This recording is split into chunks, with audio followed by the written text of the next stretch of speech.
Oh, good evening, everybody. Good evening, loyal opposition. Oh, my goodness. This is a great night. This is a great night. It's Wednesday, the 13th of March, and it's 7:01 p.m. And we are logged on. Everybody's on. I'm seeing about 157 persons are on. We are excited. We are seeing a change in this beautiful country. Things are changing. Things are happening right here in Barbados. Are you guys excited? Are you excited? Well, if you're excited, I'm going to ask you to share, okay? Make sure you share. This is the time for you to share, for you to like the show. That affects the algorithm. We've been doing that. We've been saying that, and I know you know that. And when you like, yes, then it causes other people to find us, right? And tonight is a night of education. Tonight is a time of agitation. Tonight is a time of mobilization, motivation. That's what we do here on the Marcia Wheat Show. And we are strong. We are united. We are working together. We are moving forward. We are not letting anybody shut us up. We are not running in a corner. We are standing on this rock and we are speaking our truth. We are speaking out for a better Barbados. We are uniting tonight for freedom of speech. We are saying we are the opposition united. United, we are standing together and speaking out. Okay. So I need you to share. Let me just welcome those who are joining tonight. I know some of you are there, but some people are afraid to put their names there because, in this country, if you're watching us, you're not Barbadian, you need to understand that inside of our country, there is such a fear of intimidation. And you might say, why? Why are you feeling intimidated? Is it the police? Is it the church? Who are these people? Is it gunmen? No, it's the government. It's the government of our country. Because of the government of our country, a lot of people feel so intimidated. They feel afraid to speak up. I know you might say, Barbados? I didn't see Barbados like that. Well, that's what it has become, especially over the last 5 years. That's what we express here. People are whispering and talking. Huh? They're scared to even put their real names on this chat. Yes. You don't believe me? Right here in Barbados. People are afraid that they might lose their jobs. They say, well, I work with the government. I'm scared. I'm scared. People are saying, I'm scared of the leadership of this country. Yes, right here in Barbados. So to those who are putting up their names on here and who are liking and subscribing, some people tell me they are even afraid to subscribe because they don't want certain people to know that they have subscribed. They are afraid of the leadership in this country. Yeah, in this supposedly democracy. David joined, if that's his real name, at 5:52. Hi, David. Rose. Hi, Rose says, a very good evening, all loyal opposition family. Let's have another good show tonight. It's going to be great, Rose. Tyrone Nurse said, good evening to the team and all loyal opposition joining you from Calgary, Alberta. And Tyrone, you're not here, but let me tell you something. There is such a fear of victimization in this, your beautiful country of Barbados. Your country, Barbados, that you left here, all good, where people could speak their minds. Not in this Barbados. Not in this one. There is a fear of victimization. People are intimidated by the government of this country, by the leadership in this country. That's what's happening in Barbados. But you know what? I'm seeing people, just pulling off those reins and deciding to speak up and deciding to speak out. That's what's happening in this Barbados right now. There's a set of people that are speaking out, Tyrone. Marcia, my namesake. Yeah, yeah, yeah. Wonderful evening to all loyal opposition, sons and daughters. Hope everyone had a good day. Looking forward for another awesome show. It's going to be magnificent. Don Reed. Hi, Marcia. Oh, yes, yes, yes, yes, yes. You know, Don, a lot of people don't understand. They say, but you're in the Caribbean. Barbados seems so peaceful and placid, and you know, you guys, you know, it just seems so rosy over there. You know, your leadership is so progressive. Your leadership is international and going all over the place. And we are letting you know that we're living in a dictatorship. When the citizens are afraid, when the citizens are afraid of victimization, when the citizens are afraid of marginalization, when the citizens of a country are intimidated by its leadership, we are not living in a democracy. When there's no freedom of expression, we are not living in a democracy. And that's why tonight, we are joined together. Mr. Ronald Jones, not afraid to show his real name. I remember when Mr. Jones was in, if this is the same Ronald Jones, when he was the Minister of Education. Oh my goodness. Social media went crazy with this man. They called him all kinds of names. They did all kinds of things to him. But because Mr. Jones understood it was a democracy, he allowed people to speak their minds. He did. That's when it was a democracy. Yeah. Yeah. I mean, I've read when Owen Arthur was in power, all kinds of things said about that administration. But no, they want to shut us up. Yes, Ramim, good night, Ramim, good night. Loyal, patriotic opposition, let no one shut us up. Speak truth. Seek truth and accountability from leadership. We will continue, Barbados. We will continue because we have a right to do so. We have a right to do so. It's your right to ask and to demand change. Operation Rescue and Restore BIM must move forward. Forward ever, backward never. I, Diana Seeley, Nigel Carrington, Galbiz. Hey, Galbiz, good night. Good night, Mervyn Marius. Nat Grant, good night. Heather Cleave, good night, Heather. FX Trading, good night. Erwin Nurse, good night. Yes, yes, yes. We're getting ready to play the national anthem coming up. Junie Rock, good night. Janitha Calendar, yes, yes, yes. Queen McQueenis, Llewellyn Eiffel, yes. And hail up to those who are using their real names. I'm not afraid. You know, and I still rate the ones who are commenting, and they're being creative because they know the kind of government that we are under, and that's why a lot of people are using nicknames on here because they're afraid of the government. You know, Margaret Pollard, good night. Wayne Austin, good night. Sir Alfred Benjamin, good night. Good night. Did you hear that Barbados is now, they want to turn us into a dictatorship? And that is what the people are pushing back against. Colin Clark, yes. Ramim 6070, Yuselin King, Marilyn Pinnock, Callie B. Oh my Lord! Oh, everybody! I can't call everybody tonight, but you know you're welcome. You know you're welcome. You know you're welcome, Steve Moore. Yes, Saving the Lost Ministries International, yes, and you guys, you know about the tyranny. You know about the tyranny, Saving the Lost Ministries. What they try to do to you all. I will not be afraid of the bullies. Yeah.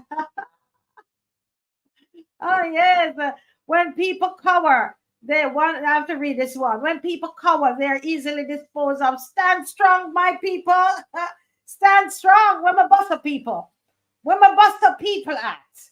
Buster, where my Buster people at? Stand strong, my people. Let's play the national anthem. Yes, that's our guy. That's our song. That's our song. That's our theme song. That's our theme song. We're going down fighting. We will go down fighting for this country. We will go down fighting for Barbados. Victory. Victory is the sign, people. Victory is the sign. We go down fighting for Barbados. Yes? All right, so we're getting ready to stand at attention in our homes. If you're driving, you can't stand at attention, but if you're in your home, right? If you're in your bed, sit up. Yes, but we're ready. We're ready for the national anthem.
That's right. We are the craftsmen.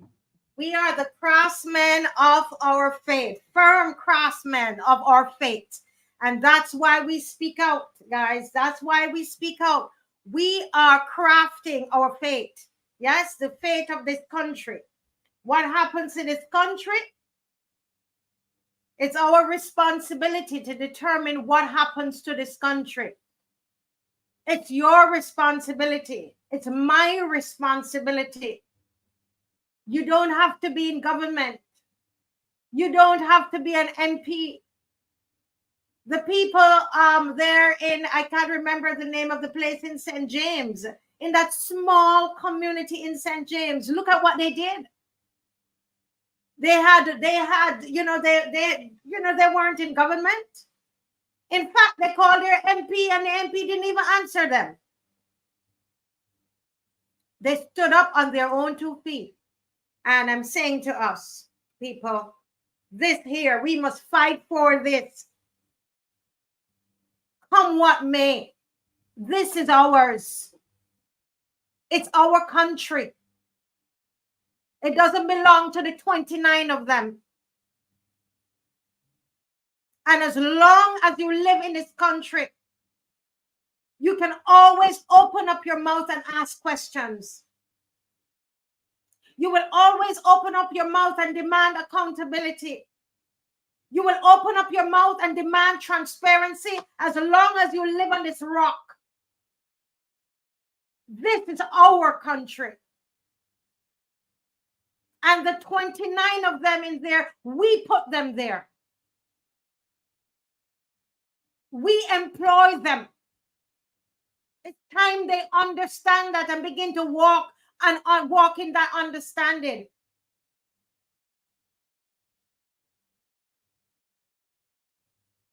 We are Barbadians. We are Barbadians. And we have a right. We have a right to stand up for our country. As firm craftsmen, we are crafting our fate. That's what we're doing. Folks, we have a great program lined up tonight. We have a great program lined up. I see in the green room is Mr. Glenn Murray himself. Good evening, sir. Good evening, Madam Weeks. A pleasure to be here. I see I'm being given the favored spot of opening batsman tonight.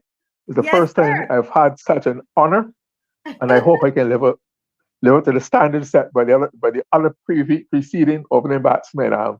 But in the name of, there's some names of Murrays who are great cricketers. Yes. David Murray, Derek Murray, Julian Murray. So I'm hoping to fall in that same set. Neither of them was an opening bat, but I hope to bat up and open at such a respectable standard in that regard. Good to be here. It's great to have you. Great to have you, Thank you. Mr. Murray. And I know that over this week you've been watching the Senate. You saw the brawl in the Senate. And I know you have some thoughts about that. So go right ahead. Thank you. The most significant thing about that, like, I'm glad you said brawl. I was going to say a basa, having a, but one-sided, basically, is that what disturbs me most about the behavior, not the behavior per se, but I said, no, if they would do that to a fellow senator in broad daylight on international YouTube, etc., what would they do to other people behind their backs? That is the part of how I fight. In full public glare, they harass, they try to intimidate him, and I thought it was very, very, very unbecoming. I thought the tone was wrong. They sounded like bullies. They were vulgar. I thought they were crude, and basically an unseemly behavior. And it made me reflect on my tenure in the Senate, where it was for 9 years, 2 terms, almost 9 years. And we never behaved like that. There was a spirit of camaraderie, togetherness, collegiality. We felt we were on the same mission, the same pathway. And while we'd poke fun and rib each other and heckle slightly, first of all, I remember on a couple of occasions when some people were thought to have gone too far, the Prime Minister had a word with them. So that the tone was set for the leadership. I'm certain that the Prime Minister spoke to 1, 2 people, says, that is not what we want. That is not how you should behave in that chamber, as my representative. And apart from that, we were under the tutelage of Sir Fred Goddard as president and both of them and Dame Patricia Simmons as vice president. And they never let you go out of hand. No, I don't think anybody wanted to or expected to. But I thought that it was particularly offensive by Liz Thompson, who was probably the most senior of the lot in that chamber. She's been in the Senate a couple of times, a minister a couple of times, etc.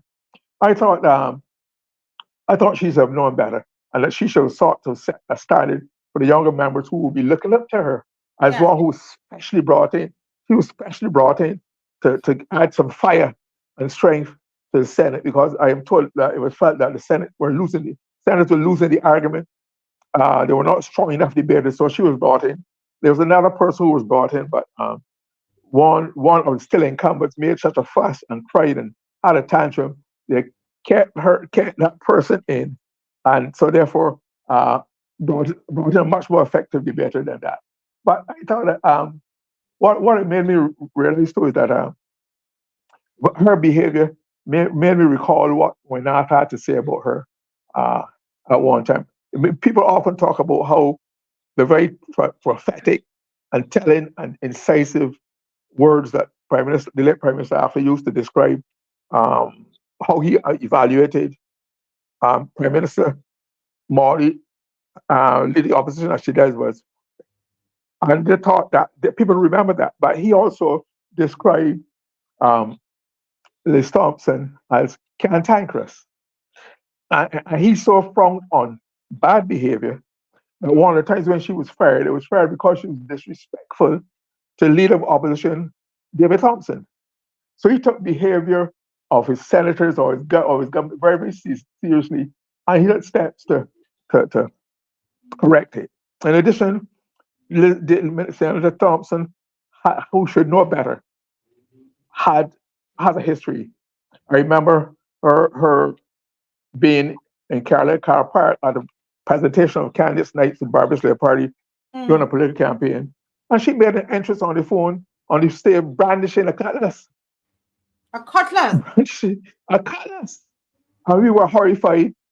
And we had to get it out of our hand as quickly as possible. Then I spent the rest of the night making sure that picture did not appear in the paper. I spoke to all the photographers I could remember, and we managed to prevent that damning picture.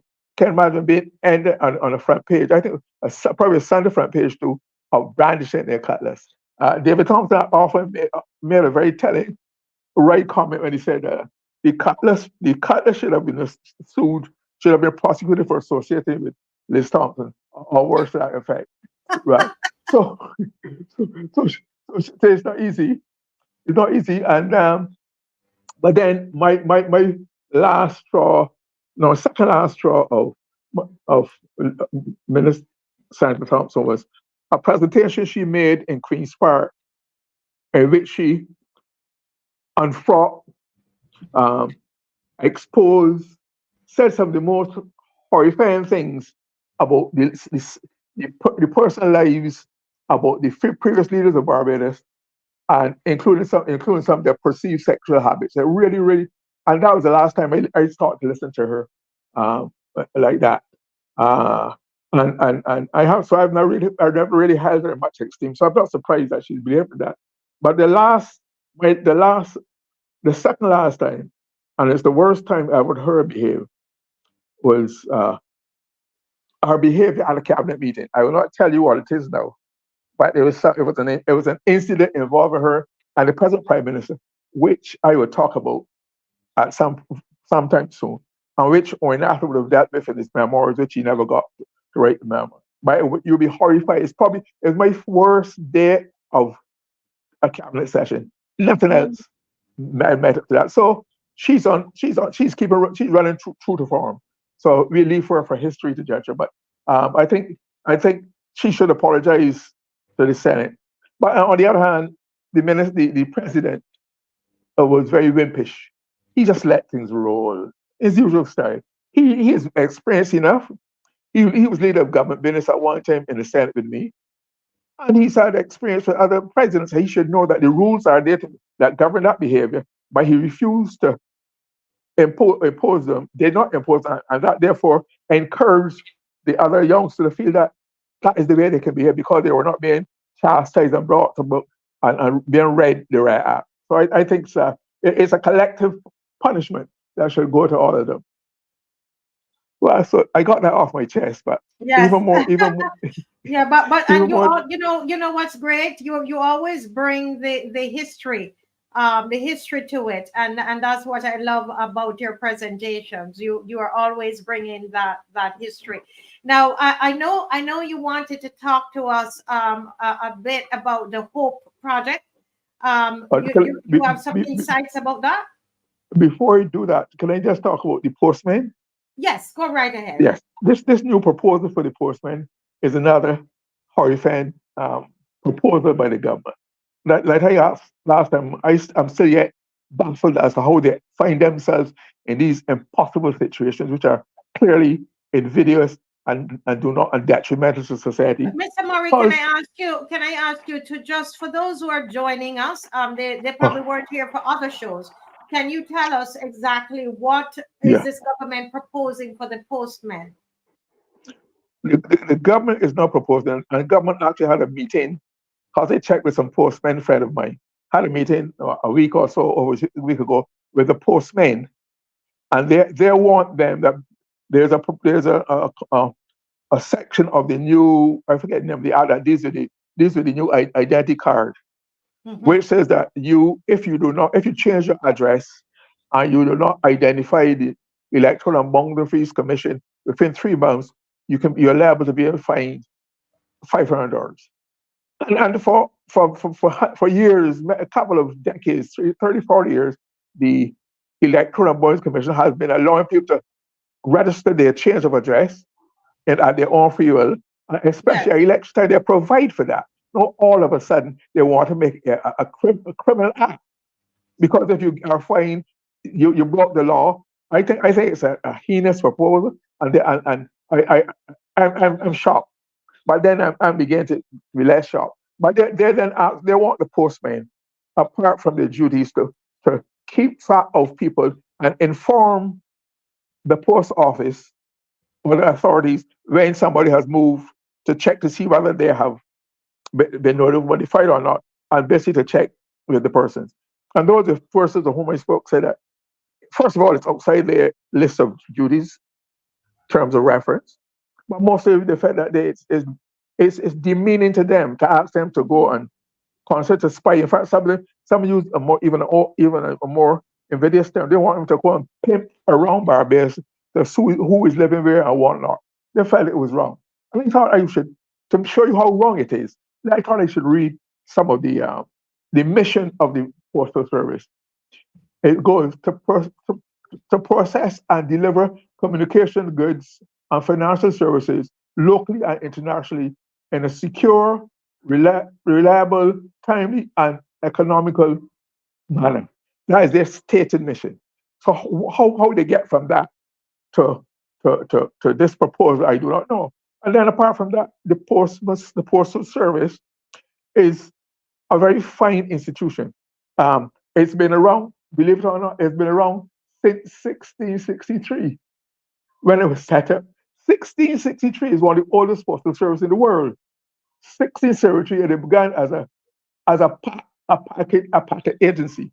And then in 1851, it was set up by an act of parliament and had its own modern reiteration. So it's been operating since 1663.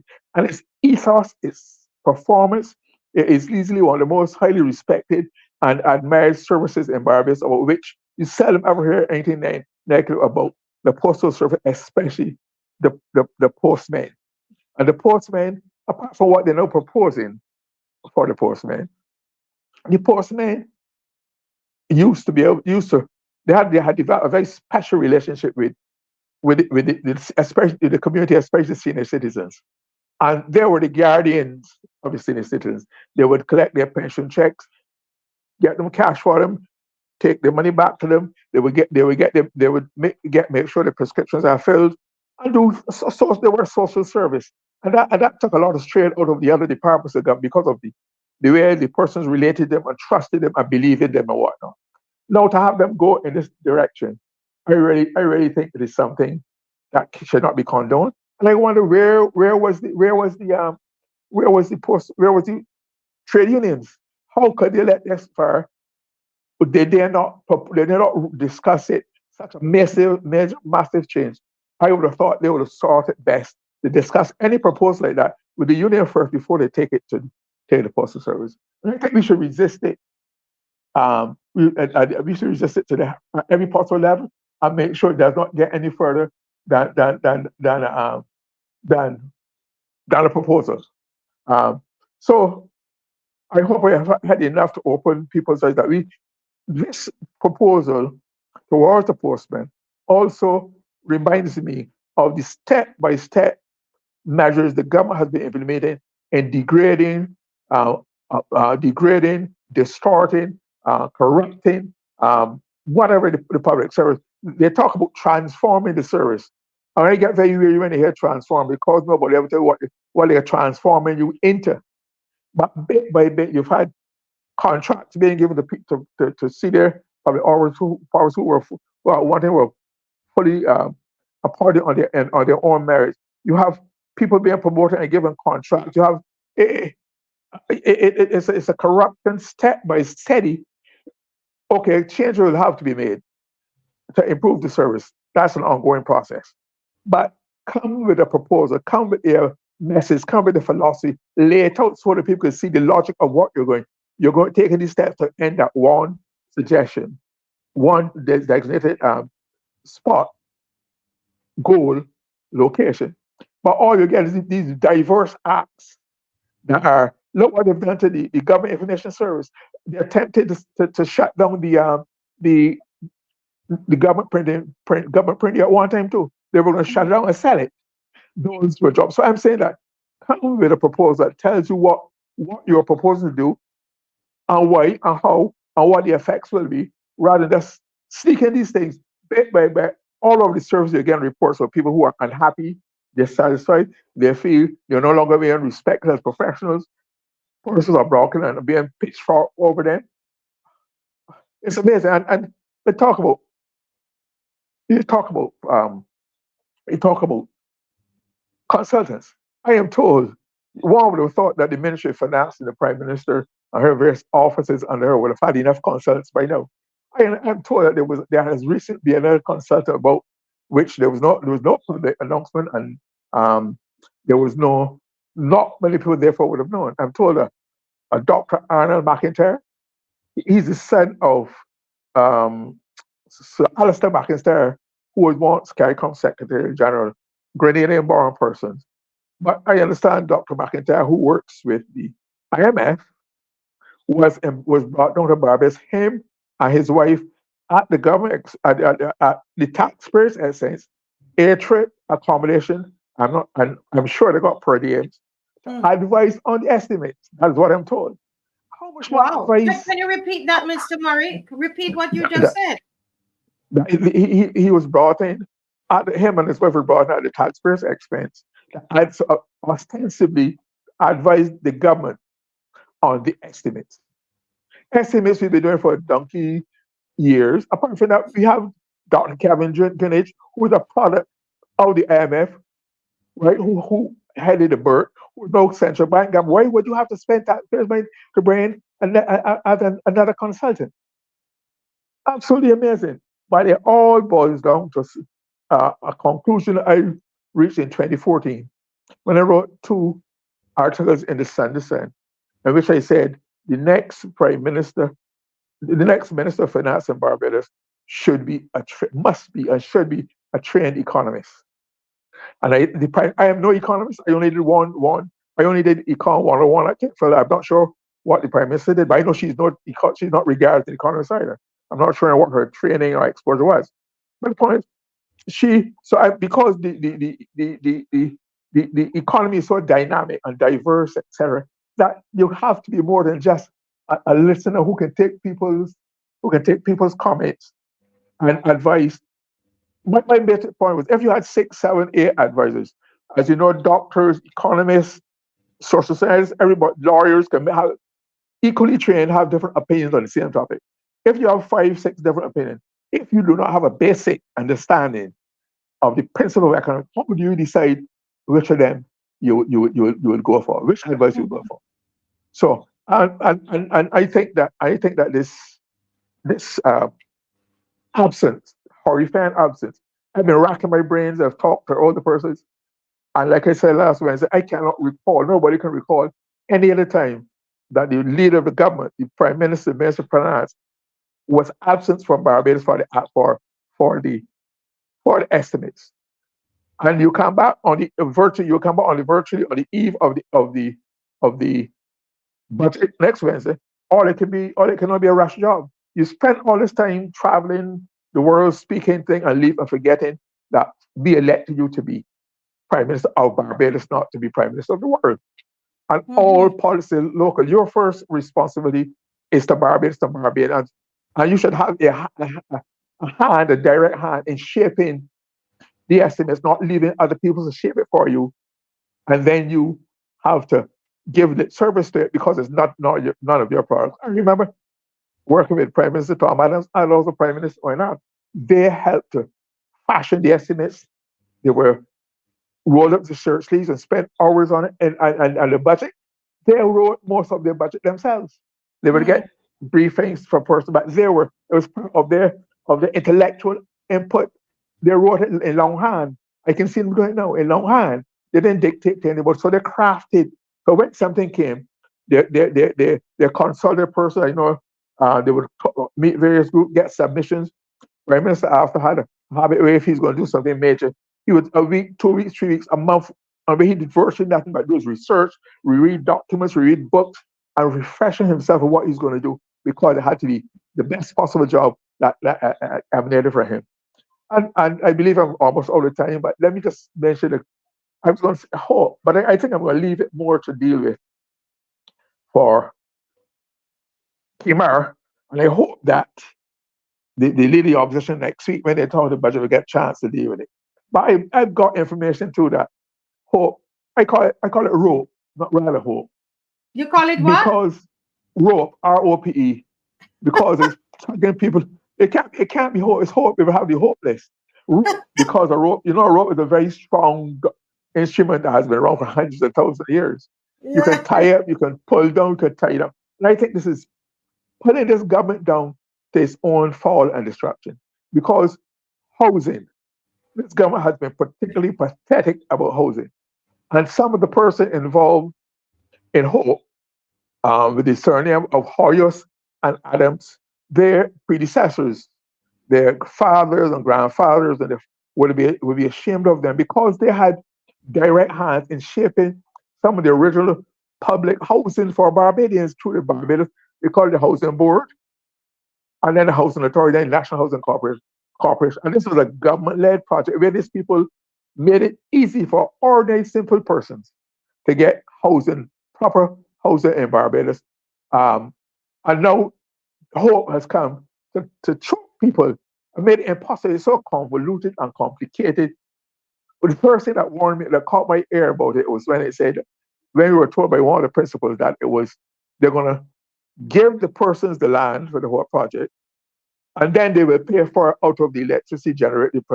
So how can you get it free, or they can give it free, but then you pay for it?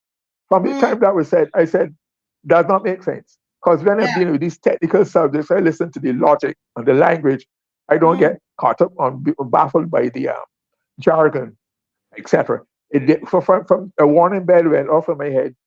From the moment I heard that they're going to give it to them free, and then they will pay for it through the photovoltaic cells and the electricity generator. But I've heard that this magnificent project which was to do, which I think has become a national disaster and embarrassment for the government.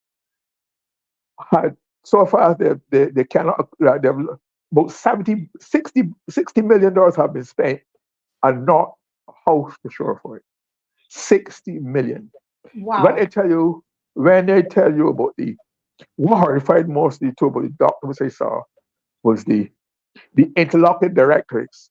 Um, Interlocking directories. So if you have a company, you will have if a group of persons are especially the group of companies, a group of boards, and you are a director or chairman of one or more of the same boards.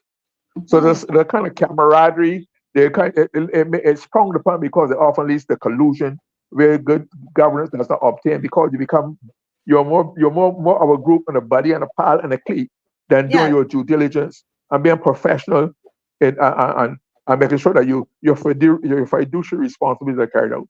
So you'll be shocked at the number of persons, directors of Hope and Red's Life, and there's the third one. There were directors on two and three at the same time. Same, Mm-hmm. in fact, I understand at one location you only had to walk across the corridor and you move from one company to the next. So it's that kind of incestuous, problematic, suspicious that has led to the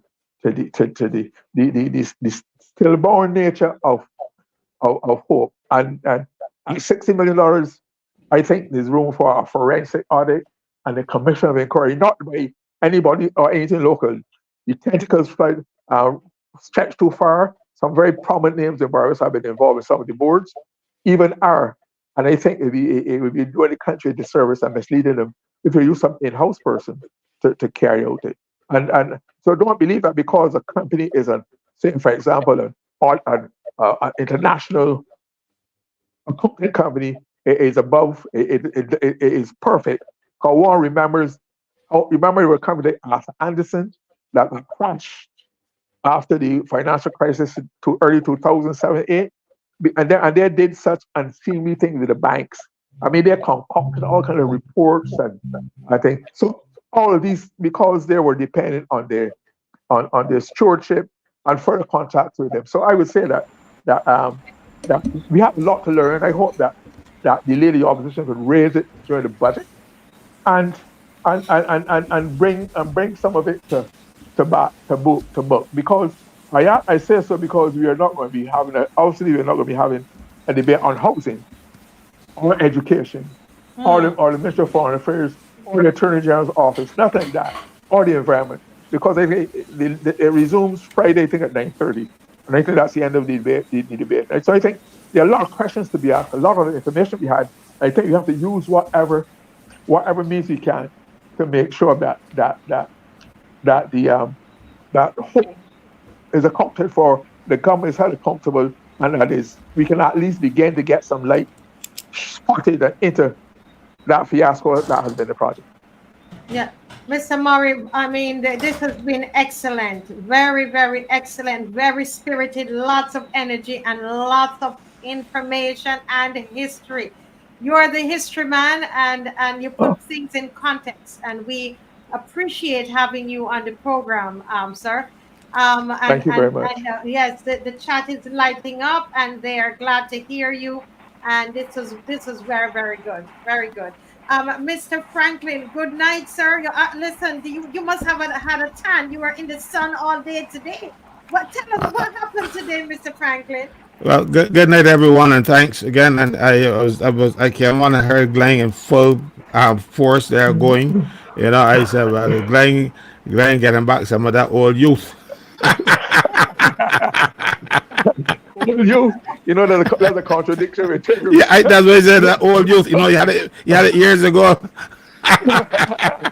Yeah, boy. Listen, I have not forgotten. I have not forgotten much. My memory is still I quite see some. accurate. I see somebody was saying that they're complimenting you. You use the metaphors. You remind them, please, that you were a journalist. The real type thank, of journalists, not the ones that we have now. We don't thank have. you. We have people who report as opposed to journalists these days. People who write a story and sometimes they go back verbatim and that's it. They don't analyze or anything. So I can tell you from the old school, man. So mind Listen, you, talk about. Sorry, I saw a word today. A word being used in the story. We're talking about. Oh Lord, the word that slipped me. It was somebody making. I can't. I'll talk before you go. It was just to me that. Sorry about that. But there goes the memory. I was talking about my memory there. It let me know at this time. Oh my lordy. But very, very insightful, and that's what the people are thanking you for your contribution, Mr. Murray, and we And I will share some of the information with Kimar to make sure he has a full slate. I prefer because he's followed that much more studiously than I do. But I dealt with the yeah. broad principles. And I thought and I would let him know. I would share my information with Well, him. he'll be on tonight, and he said he told me he's gonna pick up from where you left off tonight. So you Excellent, guys are excellent. gonna play Okay, a relay. But let me run to thank you. Mr. Franklin because I know he was out there in the trenches today. Today, the workers, some of the workers at BRA, they had industrial action, and there were several things they were asking for. Mr. Franklin is going to go into that in some detail. But I want to say something here that I know he's going to say, don't, we don't want you to use the show to do that. But I want you to see something here, guys. And we discussed it on the show before. Because of the numbers of workers at BRA who are part of Unity Workers, Mr. Franklin is able to lead a serious, formidable, industrial action. And so it is important that the unions and this, I know he's not. I'm going to stand. I'm going to stand down, Mr. Franklin, because he doesn't want us to use this to push the Unity Workers Union. But all I'm saying is that some of you are asking for a shutdown of this country. I hear you. You are asking for a shutdown of the country. Say, for example, the prime minister was missing all about in everybody's business. And if that's something you didn't like, the workers could decide they're going to shut down the country. But we can't shut down the country because the other unions are in the pocket. You see what I'm saying? And or in so bed. you need unity workers or in the bed. We need unity workers union to be strong. That's as much as I can say without Mr. Franklin getting on my case. All right. So over you to Mr. Franklin. Can you tell us what was this industrial action about today? And just tell us how it went. But there were several issues, starting with the recognition issue. Unity Workers Union, for all intents and purposes, is recognized by Barbados Revenue Authority, but they don't even understand what recognition is, because all recognition is that you are recognized for collective bargaining for terms and conditions and salaries. Because I can do anything else, even if I don't have recognition. BRA has legislation that says the union or the organization that most represents the most representative body that represents their staff has the right to recommend a director on the board. Right now we are it. We have more members than any other union, so we should have recommended the person to sit on the board to represent workers there. So that is one. So and it cannot be that they're insisting on 50% plus one, as they think that recognition relies on this, because they already recognized two unions at BRA. So you cannot have 250% plus one, right? Because that would be 100% plus two. You know what I mean? And you cannot have more than 100%. So already there are doing nonsense. But worse yet, Unity Workers Union, when the Labor Department came to count our members, we had 107. I am told that the National Union of Public Workers, they have less than 80 members of staff in their union. And of course, the Barbados Workers Union with the princely sum of one member. And they're recognized. They have one member at BRA. And they're recognized at BRA. But yet still be with 107. They're seeking to block us. And it has nothing to do with industrial relations or any principles or anything, because the BRA Act does not speak to 50% plus one. As a matter of fact, it's one of the few pieces of legislation that gives you the formula. It says the most representative body, because there has never been a union at BRA that had 50% plus one. Never. Since 2014, when BRA was formed. As a matter of fact, when BRA was formed, I had a few members there myself, and they were mostly people who came from the Inland Revenue Department, but they have now retired. And this whole new cadre of people who joined in November, there were people who were either members of NUPW or people who were never in the union before, and they're joining. So a lot of them left. So they brought NUPW's 80 down even further. But I can't even tell you how much now, because I am not privy to that information anymore. So, but that was it. So we are seeking recognition and be able to represent our staff on issues that come up. One of the first issues that we had is that I'm going to try not to use a lot of technical language, but sometimes I can't help, because we have auditors, auditor 1 and auditor 2, but that is a bracketed post. Glenn would understand what bracketed post is, but a bracket, if you have people that are you can move from one post into the next with if you meet the qualification requirements. Sometimes the bracket, you might need to have a degree or some certificate or something to pass that qualification bar. But in BRA, the qualification is 5 years. So you only have to have 5 years at auditor 2, and then you can go on to auditor 1. But some of these people have been auditor 2 for 10 years.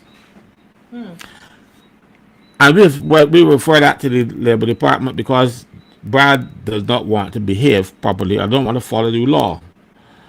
And the Labor Department somehow does not believe that they should deal with government departments, even though our government offices, because BRA is not really a government department, it's a statutory board. And the Employment Rights Act provides that statutory boards come under the ambit of the Employment Rights Act. So BRA refuses to deal with the Labor Department, and the Chief Labor Officer refused to put somebody in court because they be putting their colleagues and friends, and I suspect they might not get this. Even though the minister has no say in it, it ends up that ministers always have say, even into who will be employed in certain jobs. But that's another matter for another time. So that is one area, and we've referred that. Then the problem of recruitment. You are recruiting people. Sometimes you interview, sometimes you don't. If you are coming from KPMG, where the revenue commissioner comes from, you don't get an interview. You go inside and you get promoted beyond people who are training you. That too is a concern to the staff, mind you. And then some staff they're being abused. They're talking about abusive language being used to staff members. It's bothering them. We have one government department, a young lady who was so abused, and she even attempted to do harm to herself because she can't take it anymore. But I'm not going to go into that right now. Yeah. Right? So it gets that bad. I'm going to deal with that, but not right now, not here. The other issues we have is that they rush and discipline people. And what bothers me is that one of the people on the Human Resource Committee that deals with the discipline of staff is the General Secretary of NUPW. Now, how can you be, first of all, how could you be on the board as the employer and then be there now as a representative to fight against the employer and staff? Then because when the General Secretary's juniors, his subordinates come to face him, what are they going to do? Challenge the General Secretary? That is the problem. When BRA was initially formed, NUPW always had the right to nominate a person on the board, but they never nominated the General Secretary. They nominated a person like Cecil Drex, who was a former president and a former member of staff at the Inland Revenue Department who knew the tax laws very well. So he entered there with knowledge of what was going on in BRA. Now we have people going on a lot of boards, not because they have any knowledge of what's going on, but because they have the power to appoint themselves. And having done so, we have the same thing as like the Severance Payments Tribunal. You take people up, the unions pick people up and put them on the Severance Payments Tribunal, and they cannot help the chairman to do anything at these meetings because they don't have a clue. They don't know anything about the law or anything about the severance law. The chairman is probably acting as a sole person because they only sign. They don't ask a question. They don't do anything. They don't. Sometimes in the old days, you would have either of the three people drafting the decision. Now it's relied only on the chairman, who is a lawyer, because you don't have people with that kind of ability anymore, because the politicians and the unions decided they're going to sit down on these things without having any requisite knowledge. I remember Buddy Skeet, who used to be nominee from the NUPW. He used to write decisions. And sometimes he might write dissenting the opinions from the chairman, who was a lawyer, where he disagreed. You don't get that now because they don't have the ability. But let me get back to BRA. BRA then dismissed two people. One was the messenger, who they accused of stealing, and they dismissed him forthwith. Yeah. Then they discovered that he didn't steal anything, that the money was still in the post office, that the post office hadn't sent up the money to BRA yet. But so rather than say, well, we are so sorry, they're fighting, and now they're saying to him, well, we will compensate you. No, he wants a job. He has a mortgage. He has the responsibilities. And you're going to dismiss a man just because somebody got overzealous, because and they're not going after the people who are really stealing in that BRA. Right? And mind you, those thieves are people who are really stealing in that BRA. They are still on the job with all the information that out there on them. Any other place, they would have had been suspended pending the outcome of investigations, because those people will remain in there and they can go in the computer system and undo the damage that they did, and nobody will be the wiser. You are now will be in there, and your friends who might be doing the investigation with you will be helping you out. You should not. They should not be there. There is enough information made public that those people should be out there. But no, but they send home people willy-nilly and refuse them. So this gentleman is a member of my union, and we are, because the Labor Department again is playing the fool. The Labor Department has 42 days and to investigate these matters, do what they call conciliation. 6 months gone, and then 42 days ain't come yet. You know, but again, they don't have a lot of staff at the department. A lot of staff is new, and so they end up the current staff have to do training to train those people to get them up to scratch, and they treat them so badly that some of the new people just get up and left. They said they're coming back because they're very bad treated, and then because you hear the labor officers thing, them get treated bad too, and real bad. And then they have so many other functions to do. They got to go to court with people who refuse to pay people their vacation. You know, not paying vacation money or not giving people the correct amount of vacation is a criminal offense in Barbados. A lot of people don't know that. You are entitled to 3 weeks or 4 weeks vacation, and if the employer refuses, that's a crime. You can go jail or $10,000 or both. So sometimes the department has to take people to court, and as a result, have those officers at court. You can't be at court in the office there, people too.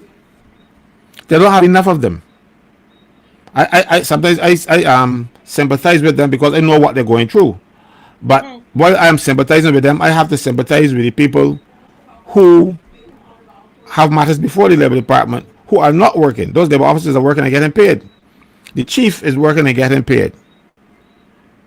The minister is not working and getting paid.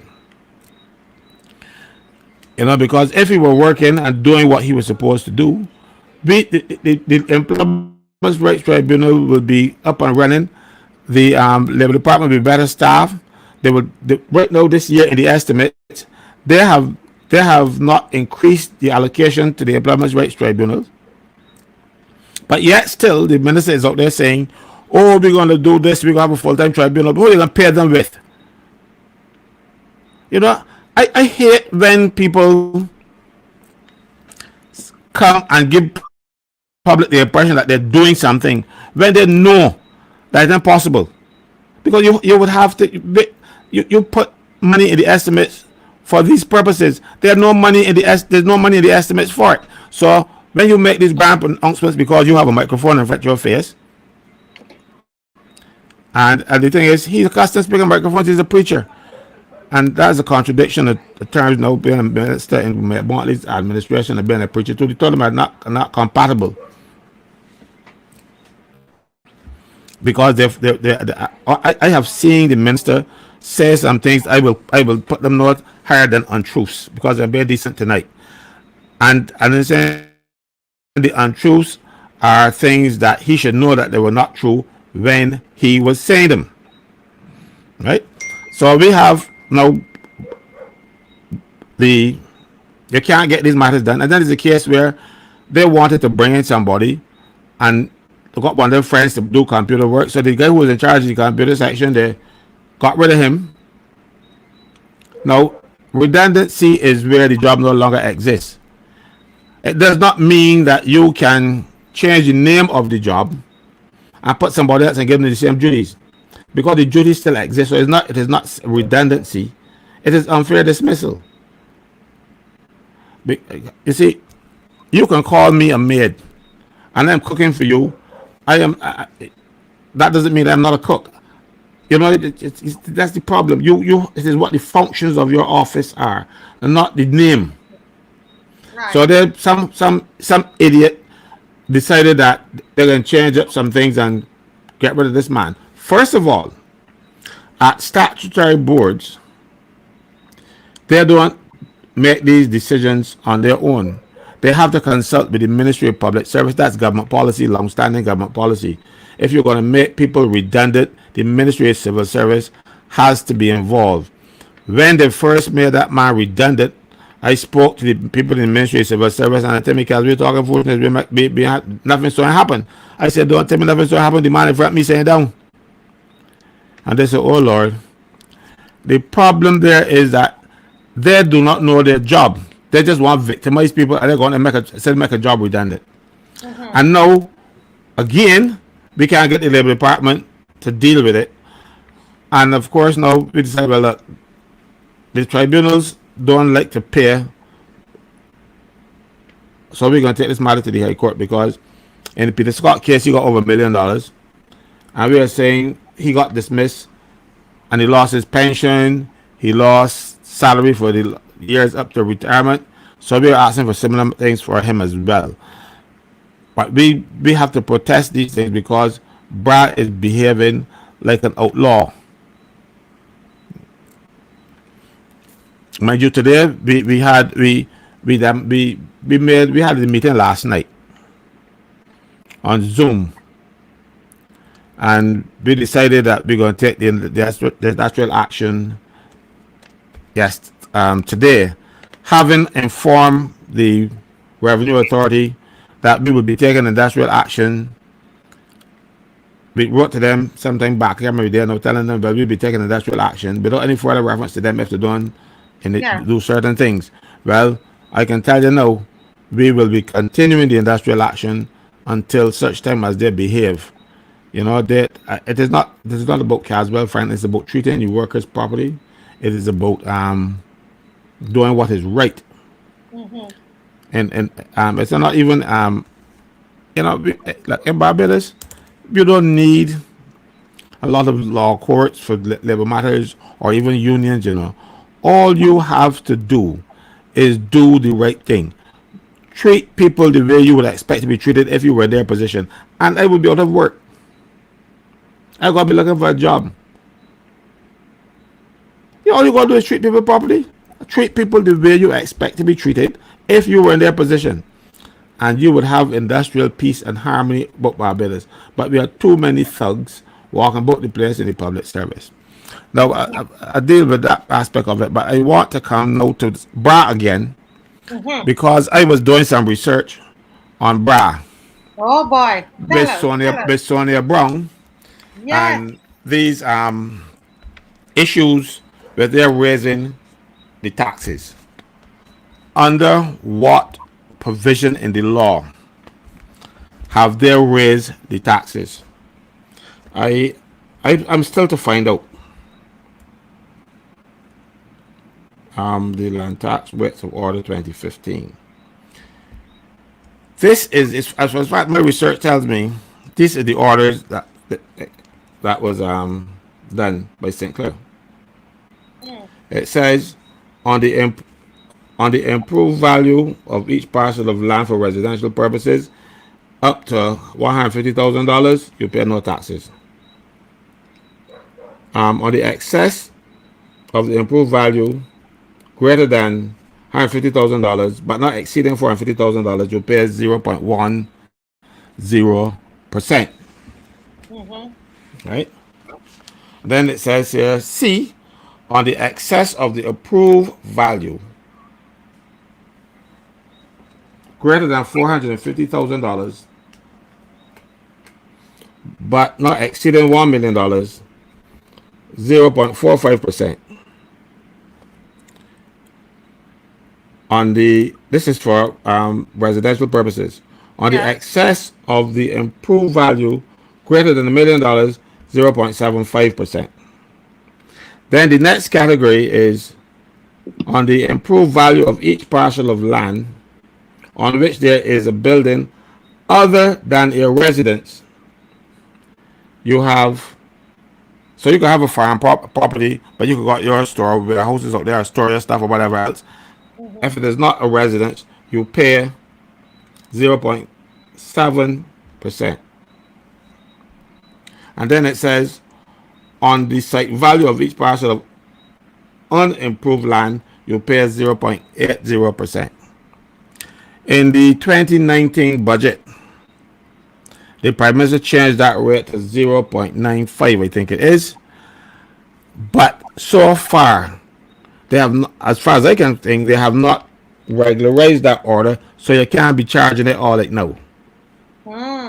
And then remember I told you, if you don't pay, you can have to pay back the people after 4 months. That's what the law says. But they will come with a validating statute that says, okay, well, we did it wrong, but it was deemed to be done correctly. That's against the law. That's against the Constitution of Barbados, because you can't do it with money.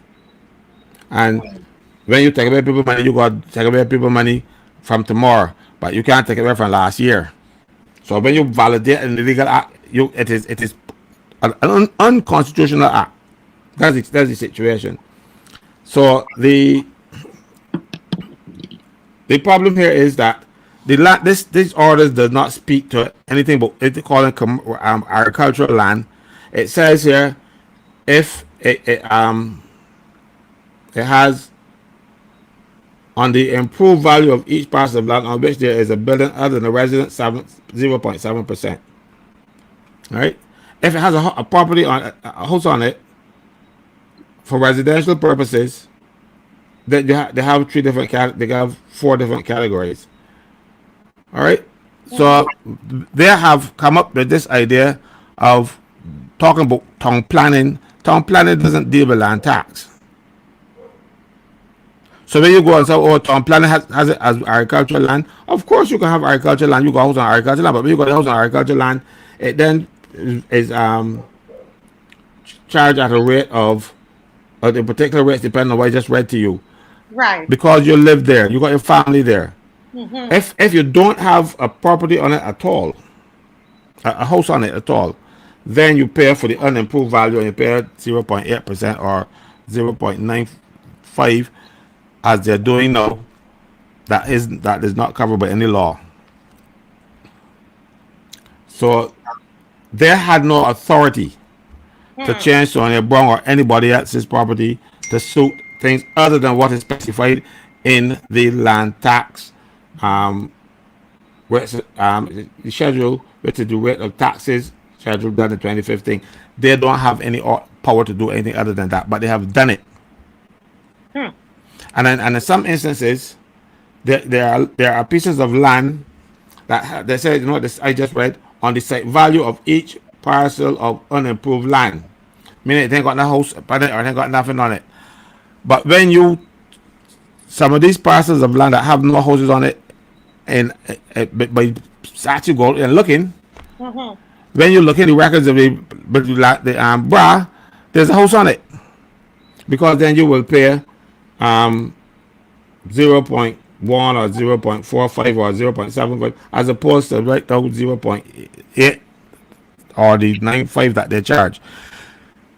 So even though there's no house, somebody in there, that's why I'm saying to you that these people who did these corruption in public office, misfeasance in public office, malfeasance in public office, or whatever else you might want to call them, or misconduct in public office, should not be remaining at work while these things are being investigated, because they understand they have somebody assigned to investigate the allegations. As a matter of fact, the Revenue Commissioner wrote to me asking to come and discuss the things that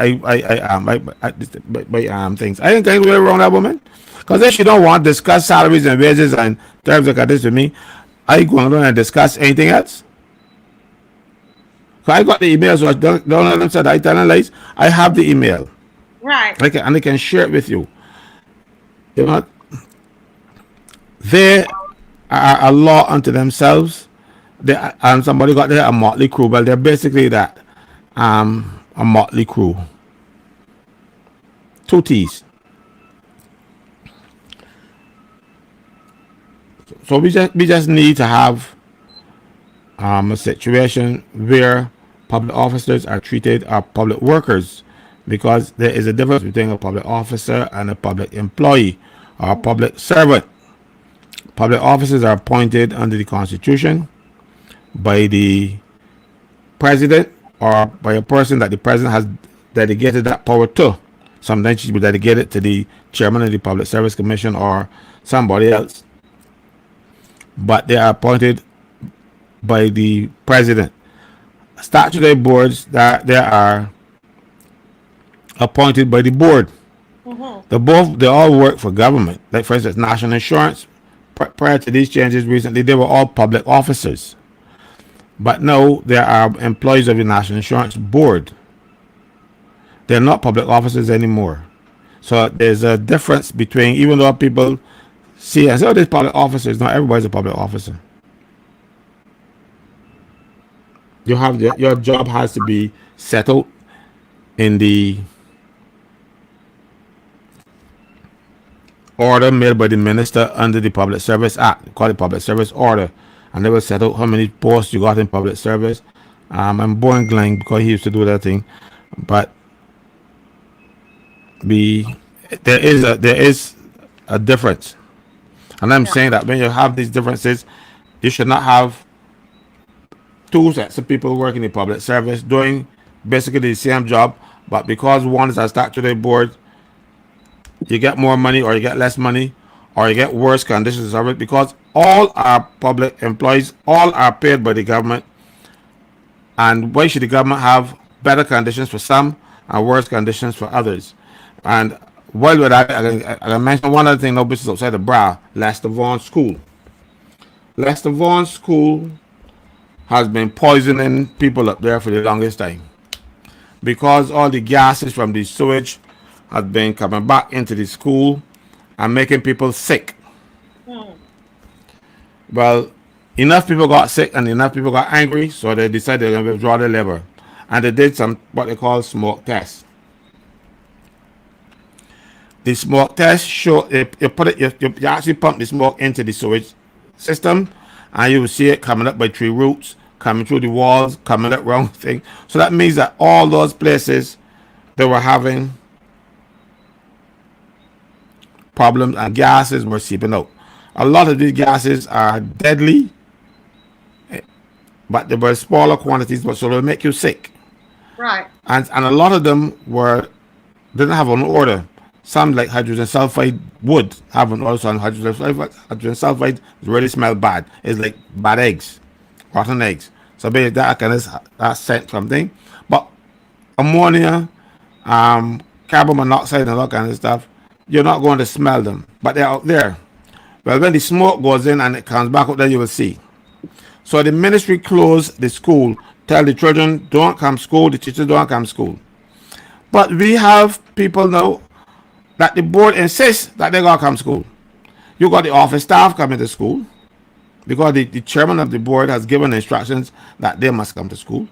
And they'll go home early. But if you go home early, doesn't mean they get poison them slower. That's all that means. So they have been going to school. I thought the school was closed. You're saying the now, school is supposed to be closed. But when the chief education officer went to speak with the staff, she said that let me read what they tell me because I don't want to misquote them. The chief education officer said that it's not her responsibility for the ancillary staff and that they should speak to the chairman. And the chairman has decided that these people can't work. His cousin, who is the secretary treasurer, she's can work ever so often. She work from home, but the general workers and stuff and they can't work from home. Right. Okay. So they want them to come in there and be poisoned. I've asked. They came. They had a meeting at my office today. I was really busy today, Marcia, and I told them to refuse to go on that compound until they fix the problem, because to date they have not done any remedial work at Lester Vaughan School. So whatever is belching up from that sewage system is still going to affect it. Mind you, people used to walk around the pasture at the school on mornings and evenings to get exercise because it's a nice little place where you can walk. They stop them from coming because they can get sick. They stop them from coming, but they want the ancillary staff to work in there. Yeah. I do not understand the madman that the chairman. And first of all, chairmen do not have any power in school outside the board, so they can't come in and make any dictates because they can only enforce board decisions. And this is not a board meeting that made these decisions. He walks in there and feel like he's a king. And it's happening too often at statutory at these schools. Chairman walk in the place and decide that they are in charge. I'm the chairman and trouble the way that the men got. Yeah. And because they are political appointees, they can call the minister and people like get miserable. There are several schools where this is going on right now. But the most urgent one to me right now is the Leicester Vaughan staff, because I don't have to try to kill them, because that's the level to get jobs to the French too. We kill one of them, you get jobs to somebody else. You are telling me that workers and the former teachers shouldn't come in there because it is dangerous to their health. Students can't come because it's dangerous to their health. The people who exercise on the pasture can't come in because it is dangerous to their health. And you're going to tell me that you're going to ask the ancillary staff and the office staff to come to work? Yeah. What madness is this? And, so they tell them if they don't come work, they're going to take a notification, and then when they got no vacation, they take a little pay. But the teachers can get pay every day. Mind you, I understand that the children are being thing online, and not everybody either, because I am looking to find a device so that a young man I know can get to attend school virtually, because he ain't got the device. You know, so he has had in the school since the school closed. Right, and the school closed on the 27th of February. Right. So children they're learning online, and then teachers are not coming in, but the ancillary staff is coming in. Glenn, Mr. Glenn Murray, you had a question. We were waiting until Caswell's Yes. his section was over, segment was over. Then we have the Q&A. So go ahead. You have a question? Yeah, I want to make a comment on. I want to make a comment on some things that Mr. Frank Caswell said. Caswell, he said I will get bored because I've been doing it for years. I was minister in charge of public service for 9 years, and I listened to this litany of foolishness and tragedy in awe. In 9 years, we never had, either in the general public service or among the schools, we never had this kind of continuous degradation of the system and the institutions and its functioning. Because I was going to ask Caswell, who's minding the store? Unions. The unions, okay. But the Prime Minister is Minister of the Public Service. But then the Prime Minister is never here enough to do it. It is a full-time job. I wrote a column a few months ago saying that one of the reasons why there's so much confusion in the public service, so many issues, because the Prime Minister, who is not here enough. She has nobody designated to deal with the public service on a day-by-day basis. All kind of issues arise, good and bad. You have to deal with meetings in the public service in general. If you don't have somebody specifically designated to that, you got somebody specifically designated to town planning and things, because there's money in that, right? But something like the public servant is doing a great justice to an institution that has brought Barbados a long, long way from where it used to be, has given Barbados glorious success. One of the reasons why Haiti is suffering because it has no functioning institutions. And if you degrade constitutional institution, you will suffer. I remember Caswell. Don't these boards meet? Don't they report to anyone? Don't they report that the Prime Minister any knows any minutes to find out what's happening? I'm baffled. I really, really am baffled. And I remember when you talk about the public service, one of the reasons why I remember there was a particular issue where you mentioned about public officers. We wanted to pass the law to change to appoint temporary workers public officers. One bright member decided, with the legal background, decided he's going to get get a consultancy for somebody at Careful, and it was like $20,000. It was a lot of money in those days. And so then it came to me, and he said, "Let me raise this with some of the unions." I called some of the unions on the phone. Said, "Let's have a meeting." I tell her what it was about. I said, nah. And called some of the public service. It's foolishness. We can do this before even, or the original author of the constitutional proposal said, you don't have to change the constitution and it will cause confusion. We did it ourselves over a number of meetings, and not a cent was spent apart from the 20,000 was spent because the public service knew the law inside out. Like how Calvin knows it. And they were able to guide us through that. We didn't have, it didn't cause any problems or conflicts. Because remember, you're part of nearly 4,000 persons per office one time, Yeah. enhanced maturity and pension. That was done internally because somebody was paying attention, you trusted and worked. First of all, you respected the unions. I never had a problem with unions because we respected and cooperated each other because we were working for the same goal. But when you have these chairmen and I really am confused. The whole ethos and principles and practices and behavior of the public service, the protocols have been destroyed. Castro said that is, and you're going to see it in more and more agencies as you go on and on. One last thing. This content reports how government buildings being safe and shutting down.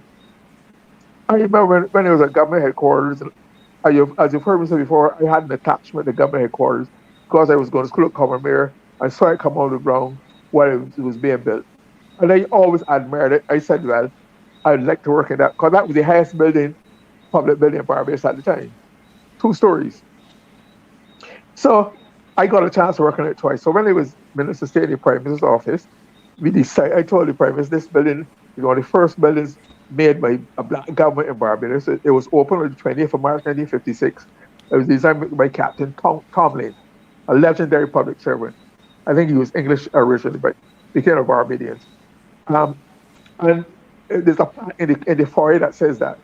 I said, let us appoint a coordinator, a maintenance coordinator, whose job it was to go through the building and its surroundings every day and look for any defects or any problems, because we would have to call MTW. It would take 2 weeks before they got back to. Then they only want to work on a bank holiday weekend where they get double time.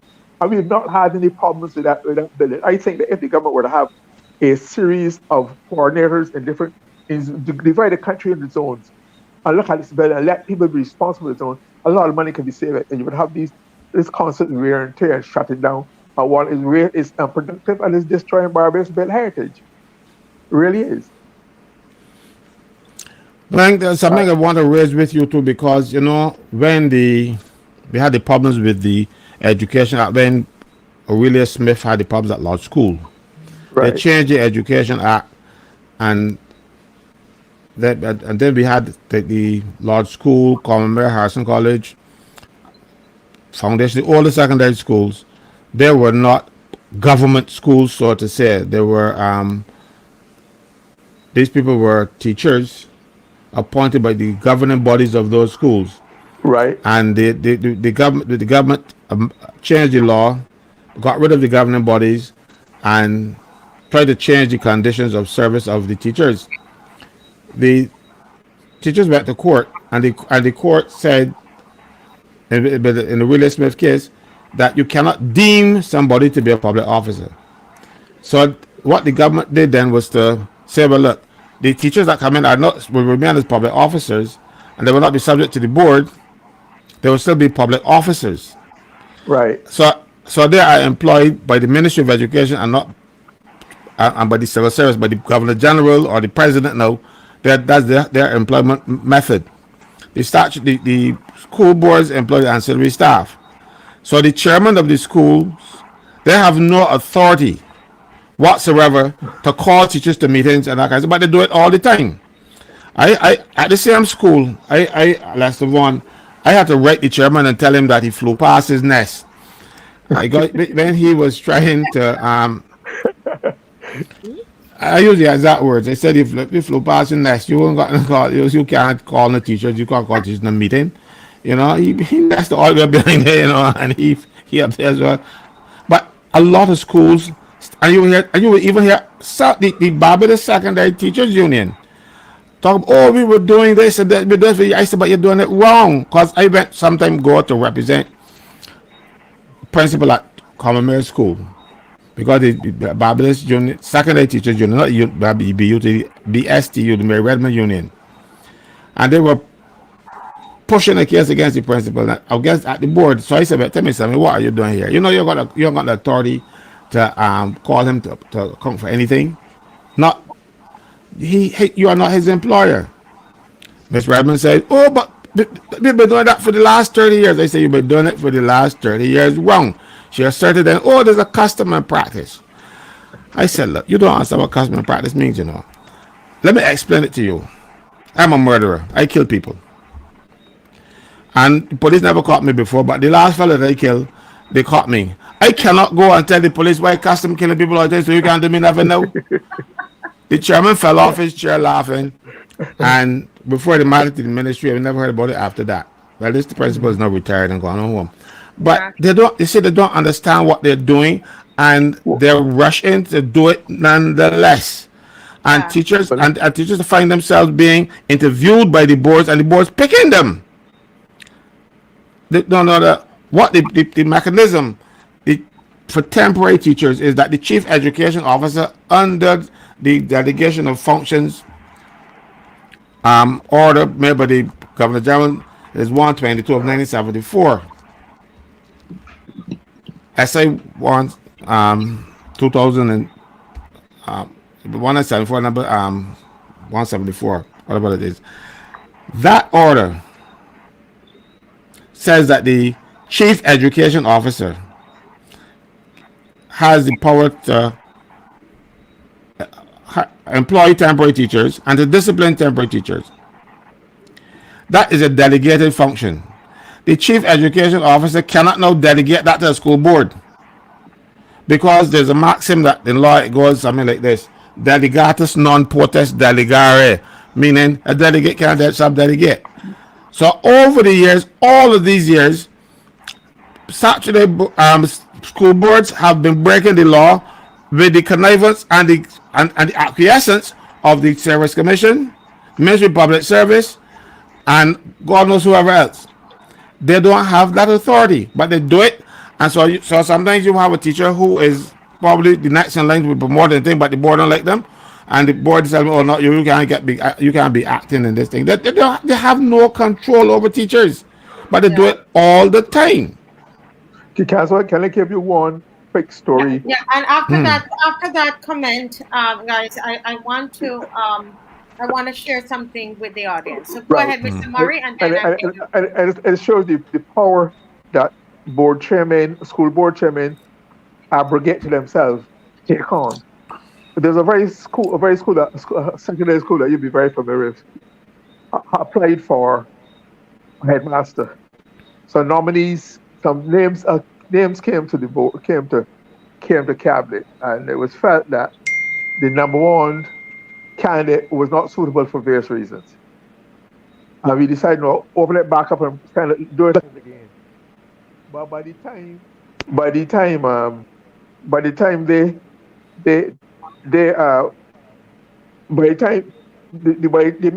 board was informed, no, we're not accepting that this candidate is not suitable. But the board chairman took it on himself to write a letter of appointment to the man. By the time he got there, by the time we got there, the man was all right, so you could not withdraw the letter. Because the board chairman said, you know. But the thing is, the board chairman cannot. The board management cannot appoint any teacher, any principal. So that was null and void, and they should have taken him down. He has no authority to do that. He can appoint with the consent of the board ancillary staff. He rarely went past his desk. Yeah. As we're talking about schools and young people, Mr. Ralph Thorne in Parliament this week, I believe it was on Monday, he made a very stirring speech when they were doing the estimates of the Ministry of Youth and Sports. And I wanted to bring a portion of that speech to us tonight. I'm hoping it's ready to go. I'm really hoping it's ready to go. Yes. So I want us to just listen to that now.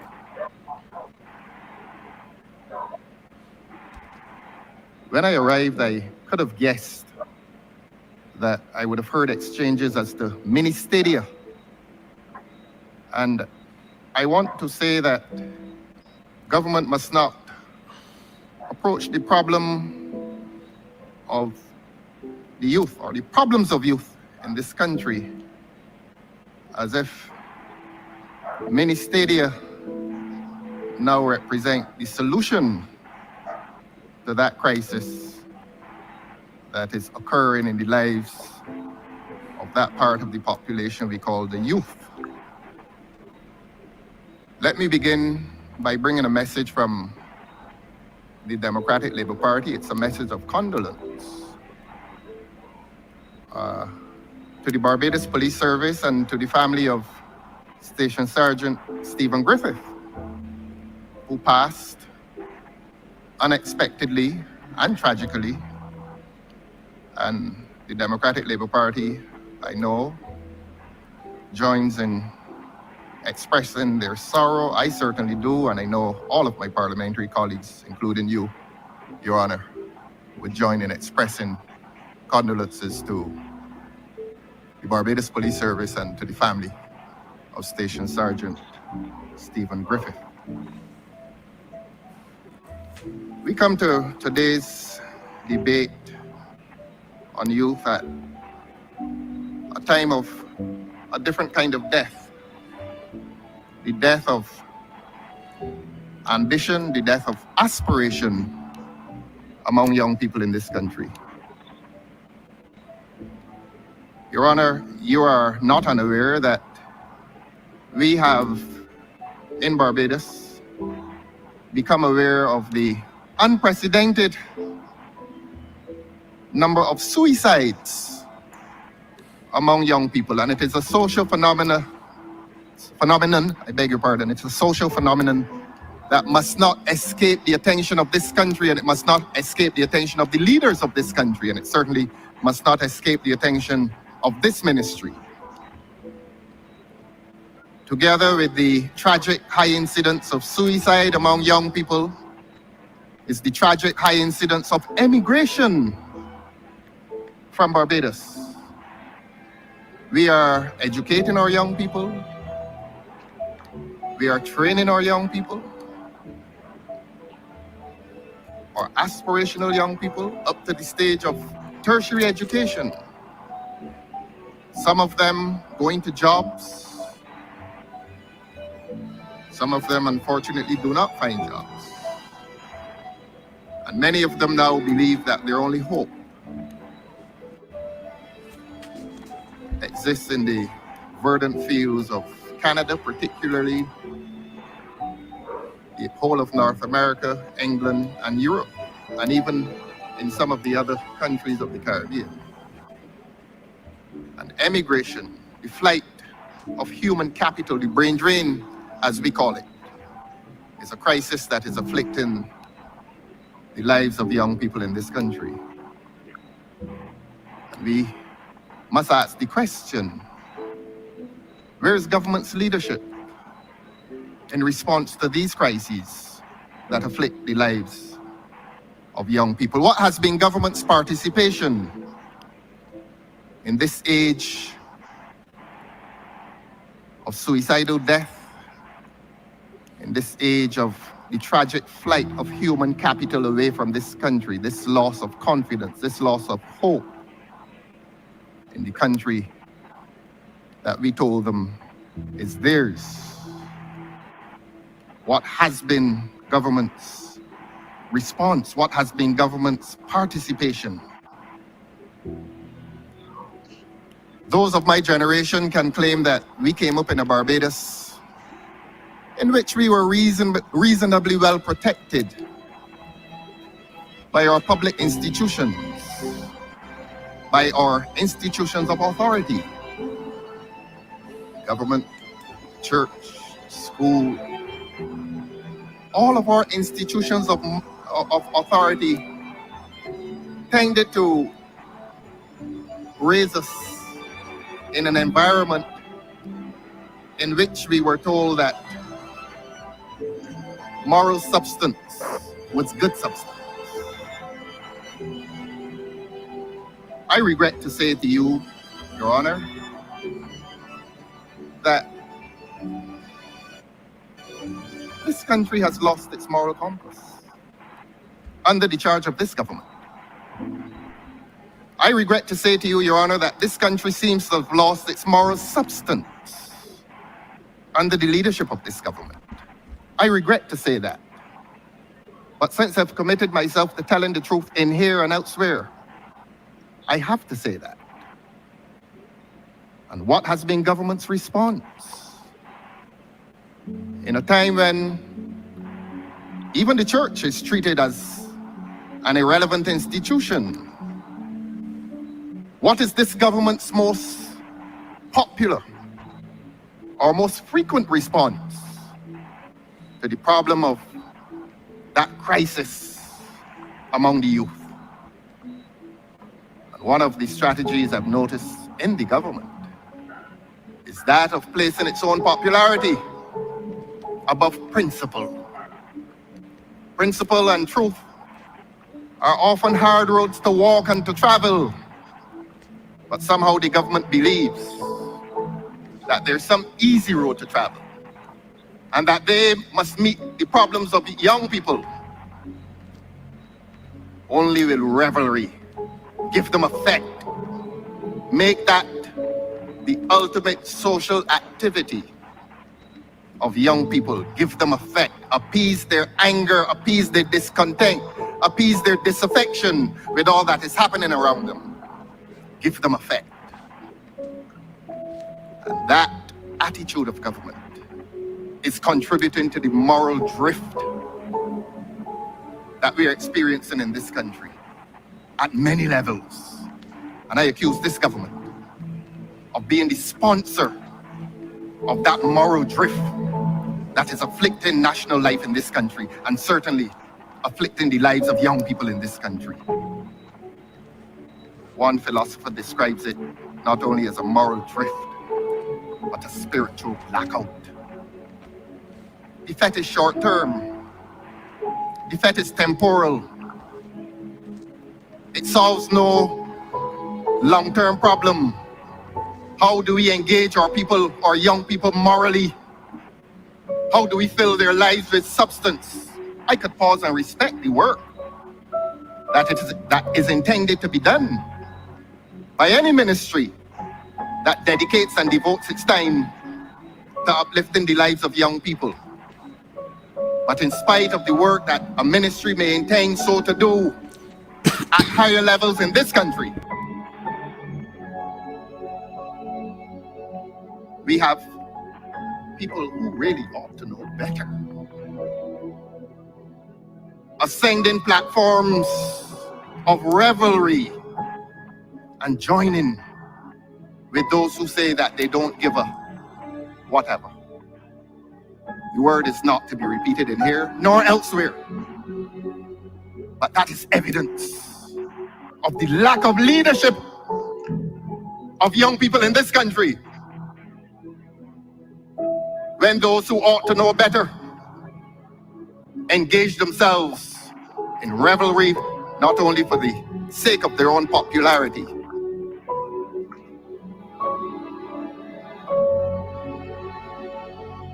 but as a means of accompanying the descent, the moral descent, the spiritual blackout that now visits the lives of young people in this country. And the anatomy of power is that might is always right. That whatever a government does, a government believes that because it has power, that it is justified. Power does not justify wrongdoing. Power does not justify moral decadence. Power does not justify spiritual blackout that is afflicting the lives of young people of this country.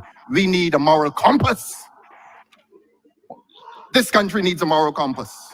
Minister, let this not reflect upon the work that you nobly intend to do, but in higher places,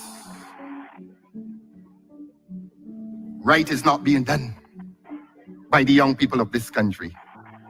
And it seems to me as if government is remaining oblivious to the plight, not only of tragic young suicide, But government, in its intoxication with power, is remaining oblivious. They haven't mentioned the flight of young human capital in droves to Canada. They haven't mentioned it. We have a responsibility in opposition to mention it and to remind this country that all is not well. There's some constitutions in the Western Hemisphere that speak of the ideal of freedom and democracy and justice. And in some constitutions, they speak about the pursuit of happiness. This is not a happy country. Objectively speaking, the young people in this country are not happy. And I'm wrapping up, sorry. See you drawing the microphone to your face. You have 30 seconds. 30 seconds, and in that 30 seconds, I will ask this government to pay some serious attention to the plight of young people. And while it is becoming obsessed with mini stadia, to pay equal attention and more attention to the massive problem of a deep crisis in the lives of the young people of this country who are suffering from a lack of leadership which is morally adrift and has abandoned its moral compass. Your Honor, I'm obliged to you. You know, Barbados, I want to speak to you, you know, about this video in particular. I grew up in a community that was very, very tough. You know, I came to Barbados, and I tell you this, I've lived in Barbados for more time than I've lived in the country I was born in. And I know that when I came to Barbados, the images that I'm looking at this evening, forgive me, I'm lost for words, really. The images I'm looking at this evening is not the Barbados that I came to. And when I heard this speech from Ralph Thorne, and Miss McLean kept mentioning it, and by the way, this is not the first speech like this that Mr. Thorne has delivered. He delivered one just like this when he was, before he crossed the floor, he did. And this is a 10-minute speech. When I heard it today, I said, you know, this is so powerful. This is life-changing. And I'm using the term life-changing because there is no way as a Barbadian that we should see this. And at the end of it, we feel like, you know, well, some people might say, well, you know, look at other countries. It's happening in other countries. We're not talking about other countries. We're talking about Barbados. Don't tell me, don't come and say, well, it's worse in Jamaica. Well, we're not talking about Jamaica. This is Barbados. We're talking about this country, our country, what we're accustomed to. And I see the comments of those that are overseas, and you can't, some of you are crying watching it. When it was sent to me this evening, I just sat there glued watching it. And there are some things that, some phrases that Mr. Thorne uses. He talks about a country that has lost its moral compass. He says this government is a sponsor of a moral drift. The country has lost its moral substance. He says there seems to be a spiritual blackout.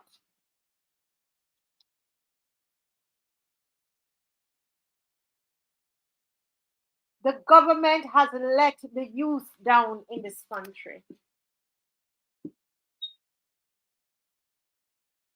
And for me, this is very, very sad. This has nothing to do, you know, everybody don't, you know, back in the time, let me bring everybody in. I think there is a Kimar is here.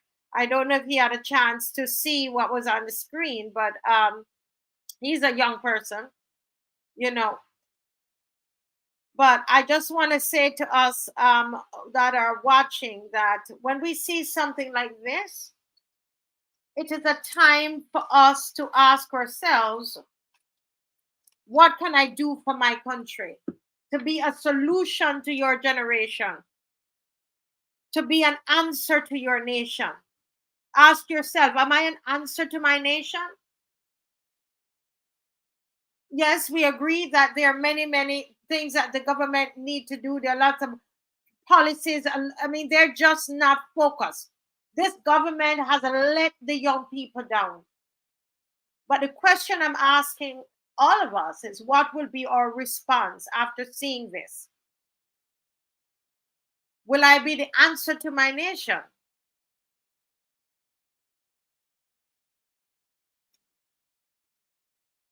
Will I be a solution in this generation and an answer to my nation? That's the question I want to ask you, Mr. Franklin. On a practical note, Mr. Franklin said that there was a child at Lester Vaughan who needed a device.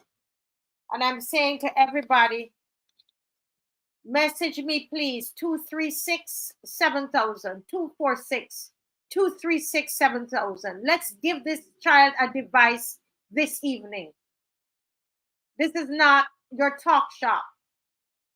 We're practical people on here. I know I'm speaking to the choir. I'm preaching to the choir because I know this child is going to have this device by the end of this evening. That's the kind of people that we are. And the answer to what we saw on the screen also lie with us. If the government won't do it, we are going to have to take care of our young people.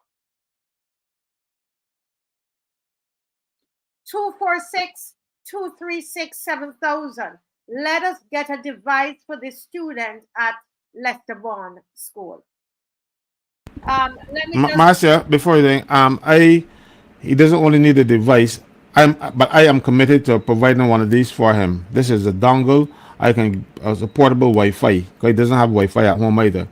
So the device without the Wi-Fi wouldn't help. So I am prepared to provide the dongle for him and pay monthly for it, because you have to pay a monthly fee to Digicel. So I'm committed to do that, but he needs a device. Yes. Because I use this with great thing, it's a very good device. I can go anywhere. I can have my phone, my iPads and everything connected to it, and I pay monthly $85. I can afford to do that. So I will provide the thing for him. Yes. And Mr. I say to people who say, they kind of push Mr. Thorne to the side. This type of speech is very, very important in a place like Parliament. Very important. And the question is, if he wasn't there, would we hear something like this in Parliament? No, Marcia. Yes. No, we wouldn't hear these things. You were asking, and Glenn spoke about it earlier, about the decay of the society. We had Errol Barrow. If he were not a gentleman, the average man did not know. He carried himself as a gentleman, as an example. Before him, we had Grantley Adams. He was a gentleman, and everybody said so. I didn't know him very well. I only saw him once in real life, but reports about him that he was a gentleman. We had Barrow, Tom. Tom was a gentleman. He carried himself in such a way that his business and if he had other businesses outside there, the public wasn't aware of it. Then we had Bernard St. John. I can tell you, I went to train in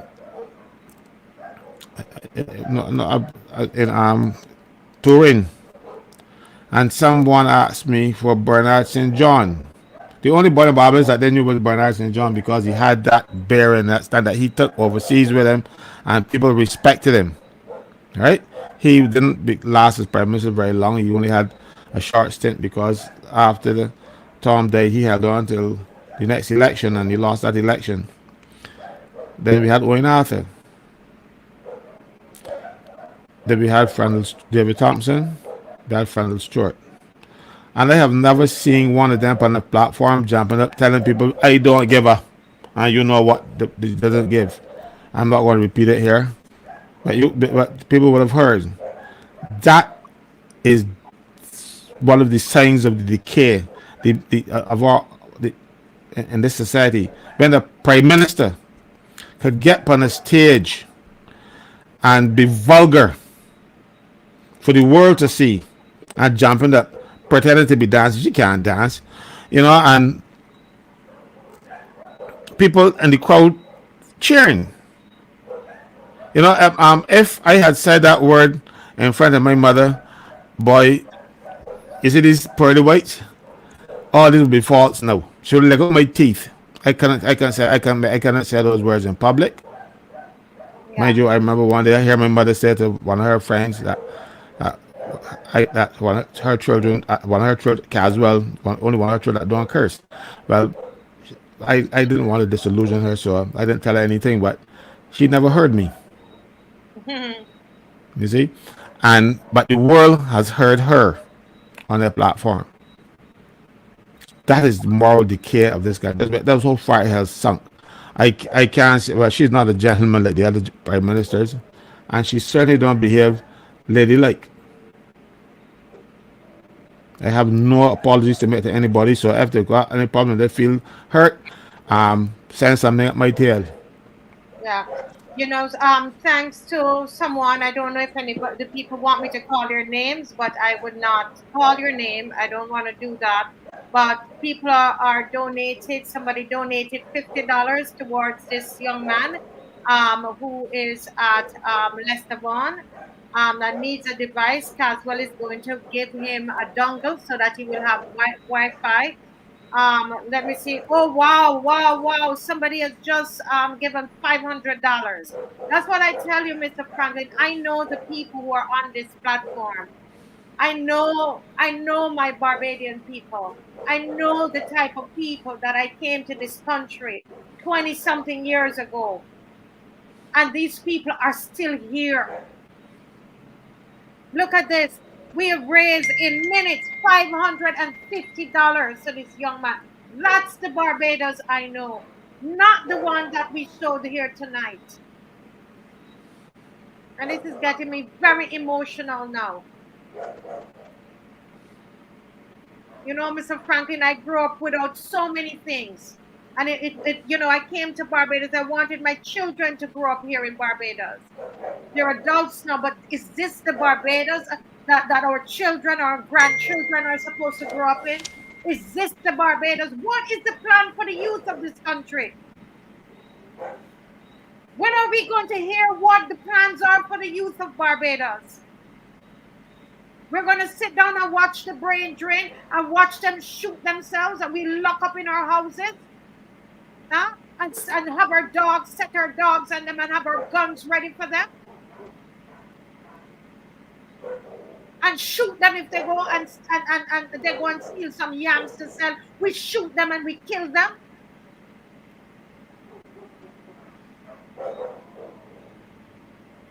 This is not the Barbados we want to live in. And if you're not moved by what you've seen, I don't know. But I know you're moved. And we're going to do something about it. We're going to do something about this Barbados. Let me just go to Kimar because I will take the whole night talking about this because I grew up in those kinds of environment. Good night, Kimar. How are you? Good night. I don't know if you're Caswell. Hey, good night, Kimar. Good to see you. Of Mr. Murray. To the members, the law, opposition, everyone on the light. Good night, Kimar. I don't know if you had a chance to see the video. This is of a speech that Mr. Ralph Thorne, made in Parliament. I mean, I believe that that's going to go down in history. A very, very powerful, moving speech on Monday, and it went over our heads. It slipped us because so much was going on. You know, we showed it tonight, and my editor edited some footage and showed us the state of our youth. Did you get a chance to see it? I know you were traveling. Yeah, well, unfortunately, I was on the road, so I was not able to pick it up while you were training. Right. You sound a bit muffled, Kimar. We can hardly hear. Yeah, I was on the road, I think, so I didn't get to watch on the way. So I didn't see the video that you mean specifically. Yes, yes. But I know that there are some issues that are concerning you, and I would love for you to speak about them. You still want to talk about the cybercrime bill because you don't. You're one of the first ones who really blew the lid off this for Barbadians, and so you know, I know you have something more that you want to share with us about, and you're one of those young people that we didn't see in that video, and we're so proud of you. And you know, the Marcia Week show, all of the I tease you all the time. All the old girls love you. All the old people they love you. And we're proud of you, Kimar. We're proud that you were not in those videos that we were watching a while ago. And yes, and so tonight I want to you know, to give you that platform to speak on the cybercrime bill, and you have some comments too about the Hope project. Go ahead, Kimar. Yeah, well, I don't have that much in depth detail to go over in terms of the cybercrime bill, but there were some elements in the bill that I reread that I think I missed, and those elements spoke to the fact that if you come into possession of any document or information or anything that you like for example, how we usually come on the show and speak from government documents and things that drop off trucks. Mm-hmm. They are saying that if you put that information um, online, that you could be charged for doing that. So in Caswell's duty as a trade unionist, and he happens to come into some information or whatever from, say for example, something happening within the bar, and he reads that information and you know it be classified as a government document. They are attempting to put all government documents under the cloud of secrecy.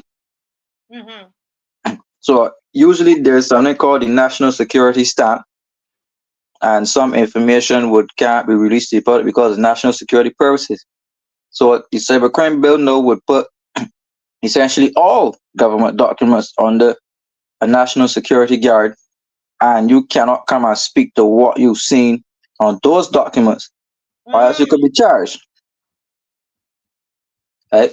So that essentially is a further muzzling and complete control of one of the civil servants, the people who work in government. That includes possible whistleblowers, because there's no protection in that legislation for whistleblowers, people who would turn on the government and release information to save themselves. So, for example, if the opposition leader chooses to to expose some government documents on the internet, not within Parliament, but on the internet, if his cybercrime bill has passed, he could then be charged. He could then be liable for jail, like what we see happening in Russia and other countries where opposition leaders are often jailed for releasing certain information and agitating the public. Right? So I look forward to, and that is if they allow consultation, as they say, if they allow amendments. In fact, I think the whole bill just needs to be pulled. I don't think we need to go that route. I think the Computer Misuse Act covers defamation, online defamation, and then there are already existing laws that covers defamation. So I don't think we need to go that direction. But when and if there's opportunity for the public to contribute, not any facade like what they usually do. I've seen countless times where the government invited the opposition, and the opposition mean this was when Verla de Pisa was the leader, the Democratic Party, and then I also saw it happening under the current leader, where the government would invite you in to the Senate or invite you into the House of Parliament, and then say, well, you know, we invited the opposition, we invited opposing members, so they should not be criticizing it. No, right? If it is that, then we need to take this thing a step further and to completely block the government from bringing this cybercrime bill, because if they bring it, every manja in civil society will be completely muzzled as it relates to the internet. Public information, which is there's supposed to be freedom of information, and there's supposed to be a Freedom of Information Act where any or all public corporations or entities should have the publication of statements, financial statements, contracts, any engagement with the public. All information should be public. And you can even go as far as to say, well, requests. Any information request from public officials, you can have it. But that is not the way the government is going. They're actually doing the reverse and restricting freedom of information and trying to, I can't know the word, but try to shut down and muzzle any person who has been working with them or working in this space from speaking up against the wrongs that they have done while working with the government. Right? So those persons who potentially want to become whistleblowers have to proceed with extreme caution, because they could be the head targets for the police to come in your house and to take your phone and force you to give them the password. They could come and delete stuff out of your phone. They could come and put false documents and stuff on your phone and frame you, and you end up in jail for things that you know nothing about. But this leads to the bigger point of complete totalitarian society and full dictatorship happening in Barbados. And I hope this situation with Haiti is opening the eyes of Barbadians as to what CARICOM is becoming. Because from time you could allow America and the American government to say, well, we are going to fund a multinational troop mission to Haiti. They don't want to go, you know. This is America we're speaking about, that invades almost any country in the world, invaded so many countries in South America, instructed regime change all over the world.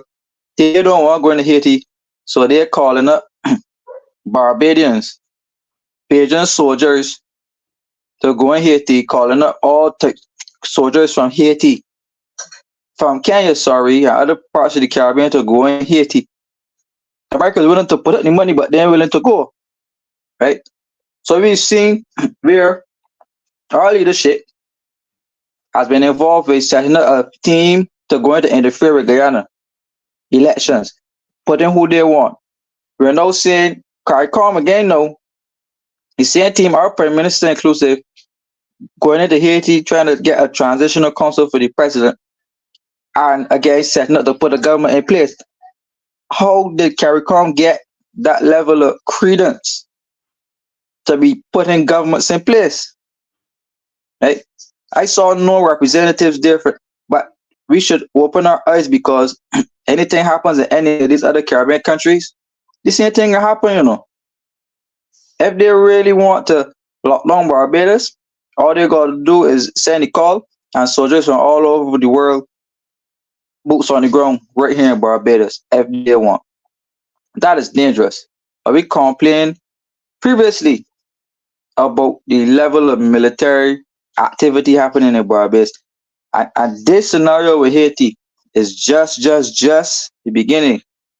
And the cybercrime bill, I can tell you that they would want to use the military, but it's more to the police, but they're going to take it a step further and to use the military and other enforcement institutions to be able to barge in and come into your private space and lock you up and take you away if you don't want to follow the directives of the day. We see this happening in Russia. We see this happening in China. We see this happening in Venezuela, where the military protects the political establishment, not the police. The police are the ones who manage Barbados' space.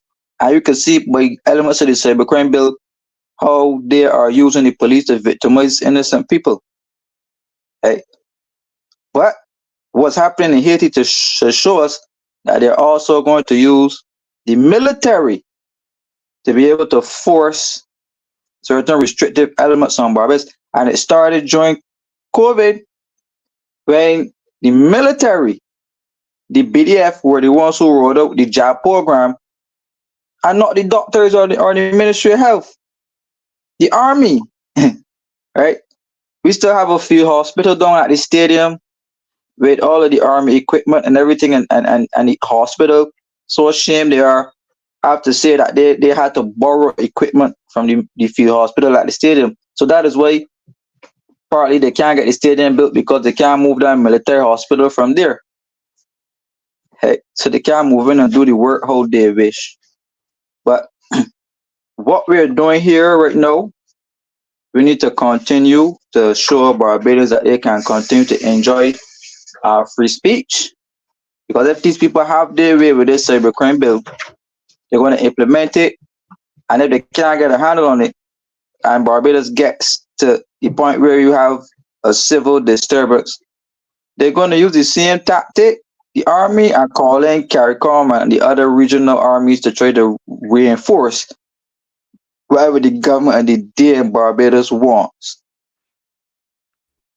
Yeah, so that's my two cents on that particular part. I heard Mr. Murray speaking a bit about the whole project. That was the last I took in.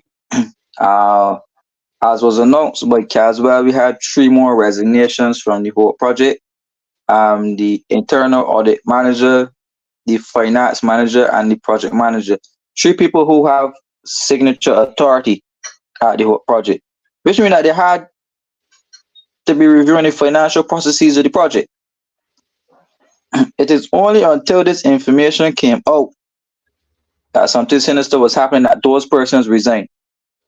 So what I would want to ask here is it the government investigating and cleaning house and asking the persons to resign because of wrongdoing? Or is it the persons becoming aware due to the information that was released that they were involved in the scam and they are stepping back and removing themselves from the process before they can implicate it in this scandal?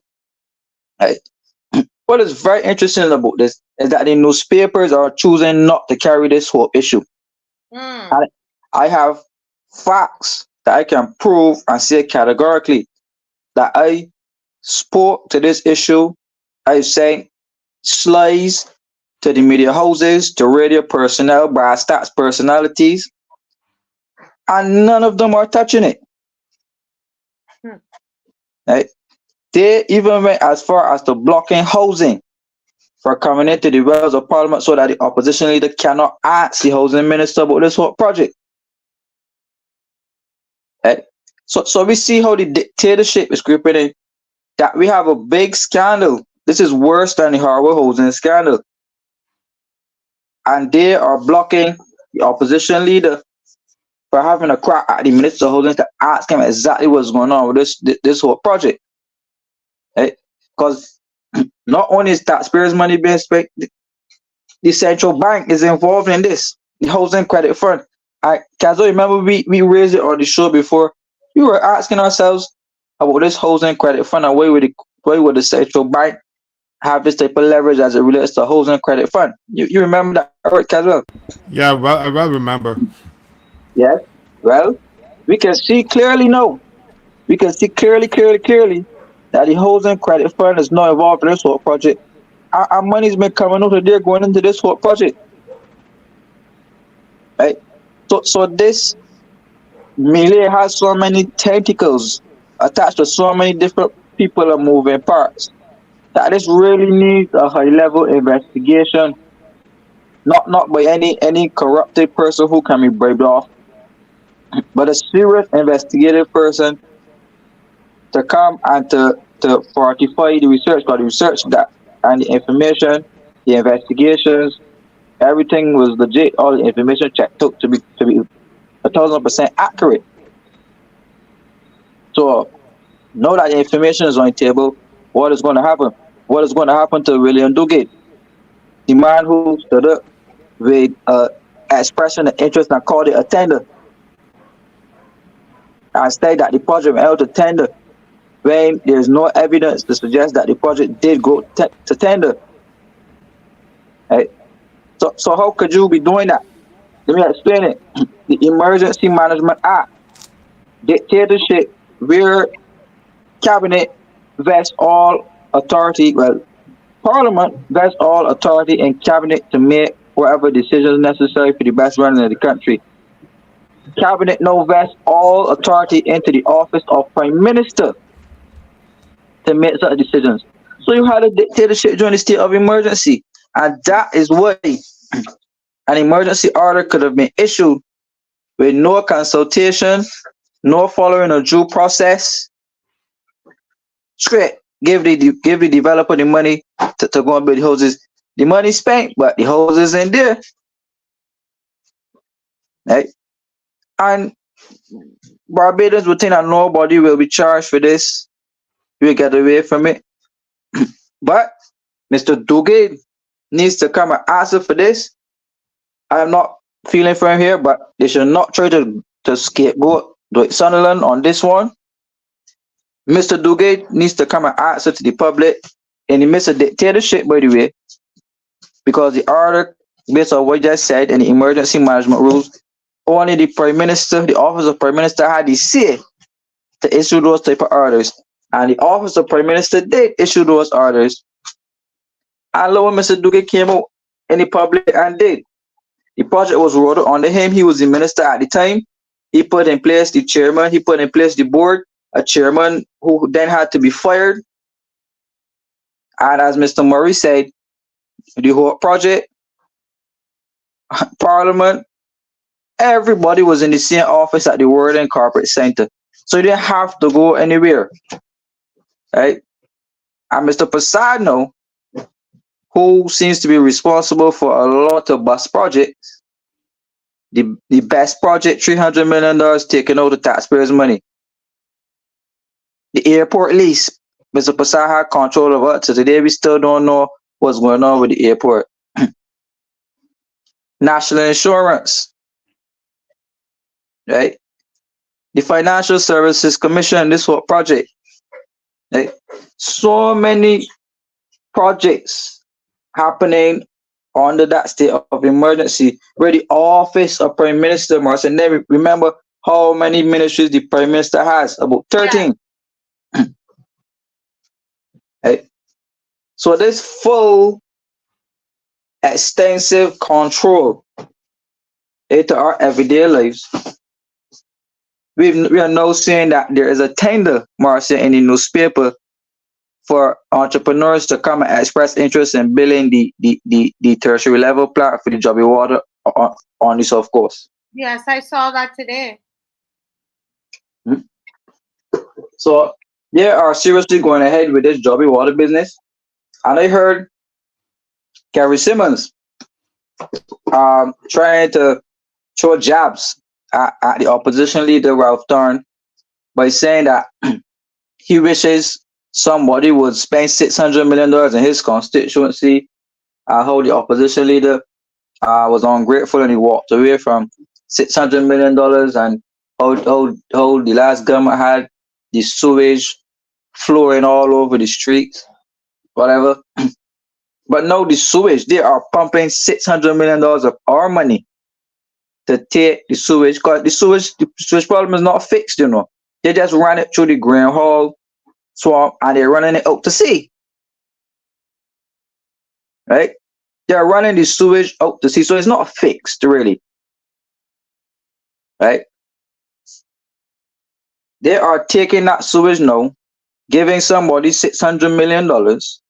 And Kerry Simmons is happy to say this, to build a tertiary level plant to run the Joby through our pipes. Right?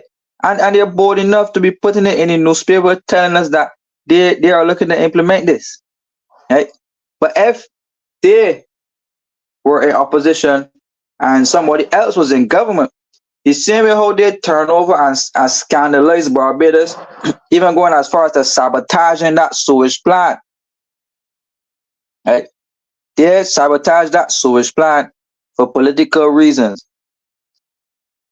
That is what they did. I know they're taking the same sewage water, jobby water, and saying to us that it's worthy of drinking. And as Kazo revealed on the show, they brought the Water Reuse Act and give you different definitions of water. And they told you clearly they're going to use that water reclamation and put it straight into our drinking water aquifers. Right? That don't happen in a democratic country.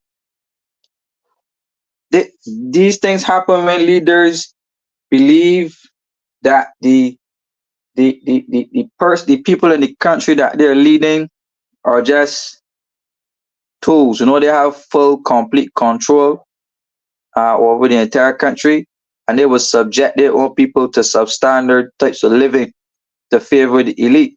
Because if you are selling the water of this country to cruise ships, and you are taking advice from the IMF and other places to be able to monetize our natural resources. People say we don't have natural resources, but that is not 100% accurate. We have some of the best drinking water in the world.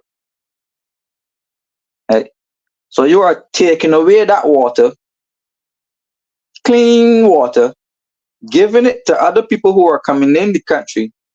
We're not giving it, selling it to those people, and you are giving your people nasty, jobby water to drink. Those type of things will happen in the prison. Right?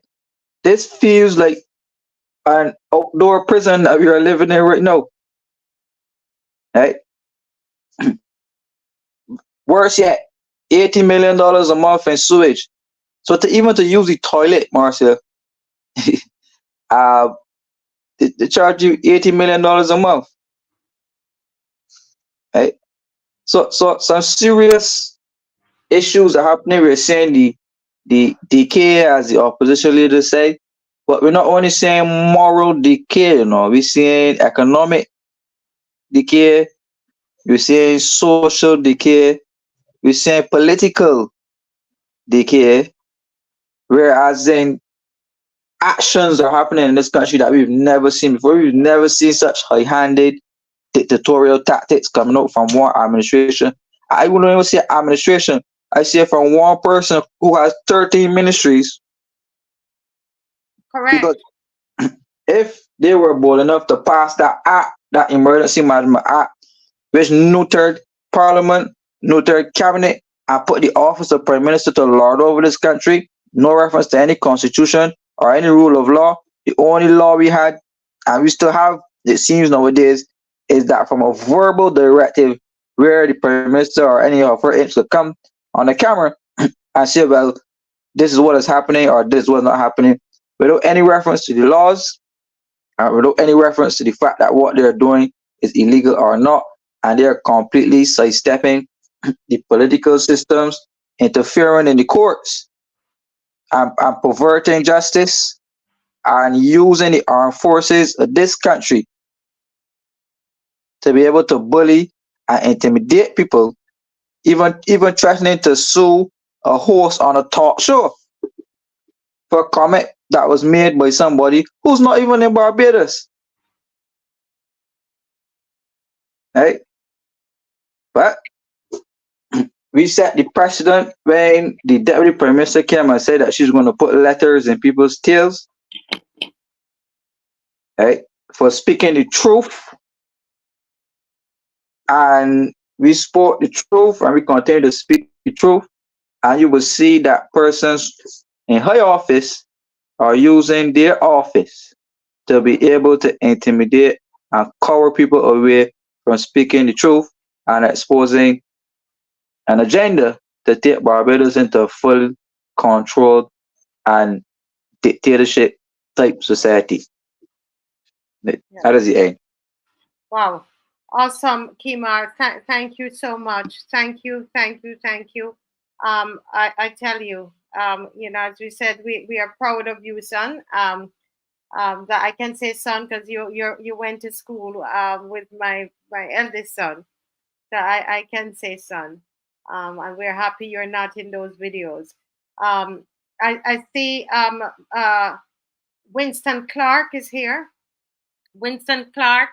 Skimar was speaking a while ago. He was talking about the Emergency Act and during the time of the pandemic, all the things that happened. And I want to say that yourself and Lumumba, I haven't seen Lumumba tonight as yet, but there's a whole team of you guys, Emmanuel, Lumumba, Bongo, there's a whole set of you. I believe Alex Mitchell would have been part of it at that time as well. No, and then you guys led this huge walk in town, which was so liberating for us to do in the middle of COVID, and so I always, whenever I see you, I always remember that and how we were making sure you were protected as we were doing that. But as we're now, I mean, the pandemic is now over in quotation, and we are now here, in Barbados still. um, as you think about freedom of expression and freedom of speech and so on, what are your thoughts? Or do you see us still underneath those, kind of like under those emergency powers? What are your thoughts? Well, as Kimar had said before, we are in a dictatorship, right? It's a where you have to be walking on glass, so to speak, to be careful what you say. You see, the thing about it is that the real definition of freedom of speech, all right, they have put parameters to it, all right, and the real definition, as I know it, is the right of a person to articulate opinions and ideas without interference or retaliation from government. No, the term speech in itself, right, constitutes expressions that include far more than just words. And people need to realize I'm speaking from a legal perspective here. There is like expression is like what a person wears, what a person reads, and this is specifically for you, Marcia, what a person performs, protests, and much more. What they've done, they've put parameters to it. And Caldwell mentioned when that person got on the air and spoke about they don't give a what nobody thinks. That is one of the parameters, obscenities. All right. There are about 7 of them, which is the incitement, defamation, fraud, obscenity, child pornography, and fighting words or threats. These are the parameters that are put in place as far as freedom of speech is concerned. But in Barbados, we would have signed on to the OAS and the Inter-American Commission on Human Rights. So Article 19 of the protocols states that everyone has the right to freedom of speech, freedom of opinion, freedom of expression. And this right includes freedom to hold opinions without interference and to seek, receive, and impart information and ideas through any media, regardless of frontiers. All right. Our Constitution, Section 20, also speaks of the protection of freedom and expression. All right. And also Article 13 of the IACHR, Inter-American Commission on Human Rights, which we Barbados have ratified. No, this cybercrime bill in itself, there are parts in it that are good, but they've added parts, all right, that will take away all of the rights that we are entitled to. All right, when it says that if somebody sends something to me, I can be charged. And to be quite frank, I believe that this bill was put in place specifically for people like us who are outspoken and who educate and allow people to know what is being done to them by administrations, all right, which will be detrimental or disadvantageous to them. When we contradict the things that these people impart, all right, this is what this bill is specifically for, so they can dumb us down. That is what this is about, right? And we need to really make sure that this bill does not be passed at all. We cannot allow this bill to be passed. If we do, it will be a form of mental and verbal enslavement again all right, where we have to be very, very careful what we say, who we say to wrong, how we express ourselves. You understand these kind of things, all right, and then to be able then to come on and impose a very harsh sentence. There's people walking on their tiptoes. This is not the Barbados that I knew, and I've never seen coming up. I mean, I wasn't as aware of things, but I would still see things and notice them. But this administration, the fact that they do not exhibit the transparency they spoke so much about to get them into government, they've broken a promise to us, because they spoke about transparency. They do not come to the people and ask an opinion. They don't ask an ideas. They hold no referendum. We just hear about things. And if people like Kimar and Caswell and the others were not watching, there are a lot of things that we, the public, would not be aware of. We wouldn't be cognizant of these things. And I have to thank God for these people. I have to thank God for you guys, right? You guys, I mean, the education and, the information, it is vital, because if we do not consistently continue doing this, we will be in a serious bout of oppression that we've never experienced. I've never experienced an administration that has put things in place like this one before. And all of them surreptitiously are dangerous to us, the public. And I want to also comment on the fact that when we speak, right, I find that people are giving accolades to the Ministry of Transport and Works when they're building roads, those kind of things. We shouldn't be doing that. We pay them to do that. This is what they are supposed to be doing. So when they're publicizing the people, I'm doing this and I'm doing that, that is your job. You're supposed to do that. You understand? We need to be able to speak up to things like, I'm not sure if you guys are aware, but Flow is now saying that if you're late by a day or two, they will add $35 to your bill. Are you aware of that? That's what's happening now. These are things that we need to speak out and let people know about. A lot of different things are happening within Barbados where an elite set of people can do as they feel like, the merchant class. You understand? People, the elitists, as they call themselves, are doing things, and we, the poor people, are bearing the crunch continuously. We need to, at some point in time, right? We need to get together, just like they did with the NSRL, how they call the strike and cause, to cause all these people to come out. We need at some point in time to come out in mass. I mean, the workers themselves, all of us, because they've never seen workers treated the way workers are being treated now. Okay, this contractual thing and all this, there's no job security, there's no stability for people. And I commend Caswell again for his work. I commend him, for his work. And I thank you. And Marcia, I thank you so much for this show, this platform, where people can see and hear and be informed and be educated and have a voice. I thank you so much. And I want you to know that I am backing you to the end, consistently. All right? It's one for all and all for one. That's why I'm here tonight, especially. Okay? Thank you for this. Give me a chance to speak. All right? Continue to do your good work. And I want to say good night to everybody who's on the show. Assalamu alaikum. That means peace and prosperity. I love to each and every one of you. Okay? Yeah. Thank you. That's my little piece. Thank you so much, Winston, and thank you for the work that you do in Barbados as well. We are all working together. We might be in our different areas, but you know what? We have each other's back. We work together. We communicate, and that is what I think is so important. People have been messaging me, calling me. I was trying to reach Mr. Franklin because I had 2 pastors call me, plus the people are calling. They want a march. They want a march about free speech. They want a march, about what's happening at BRA. People want a march.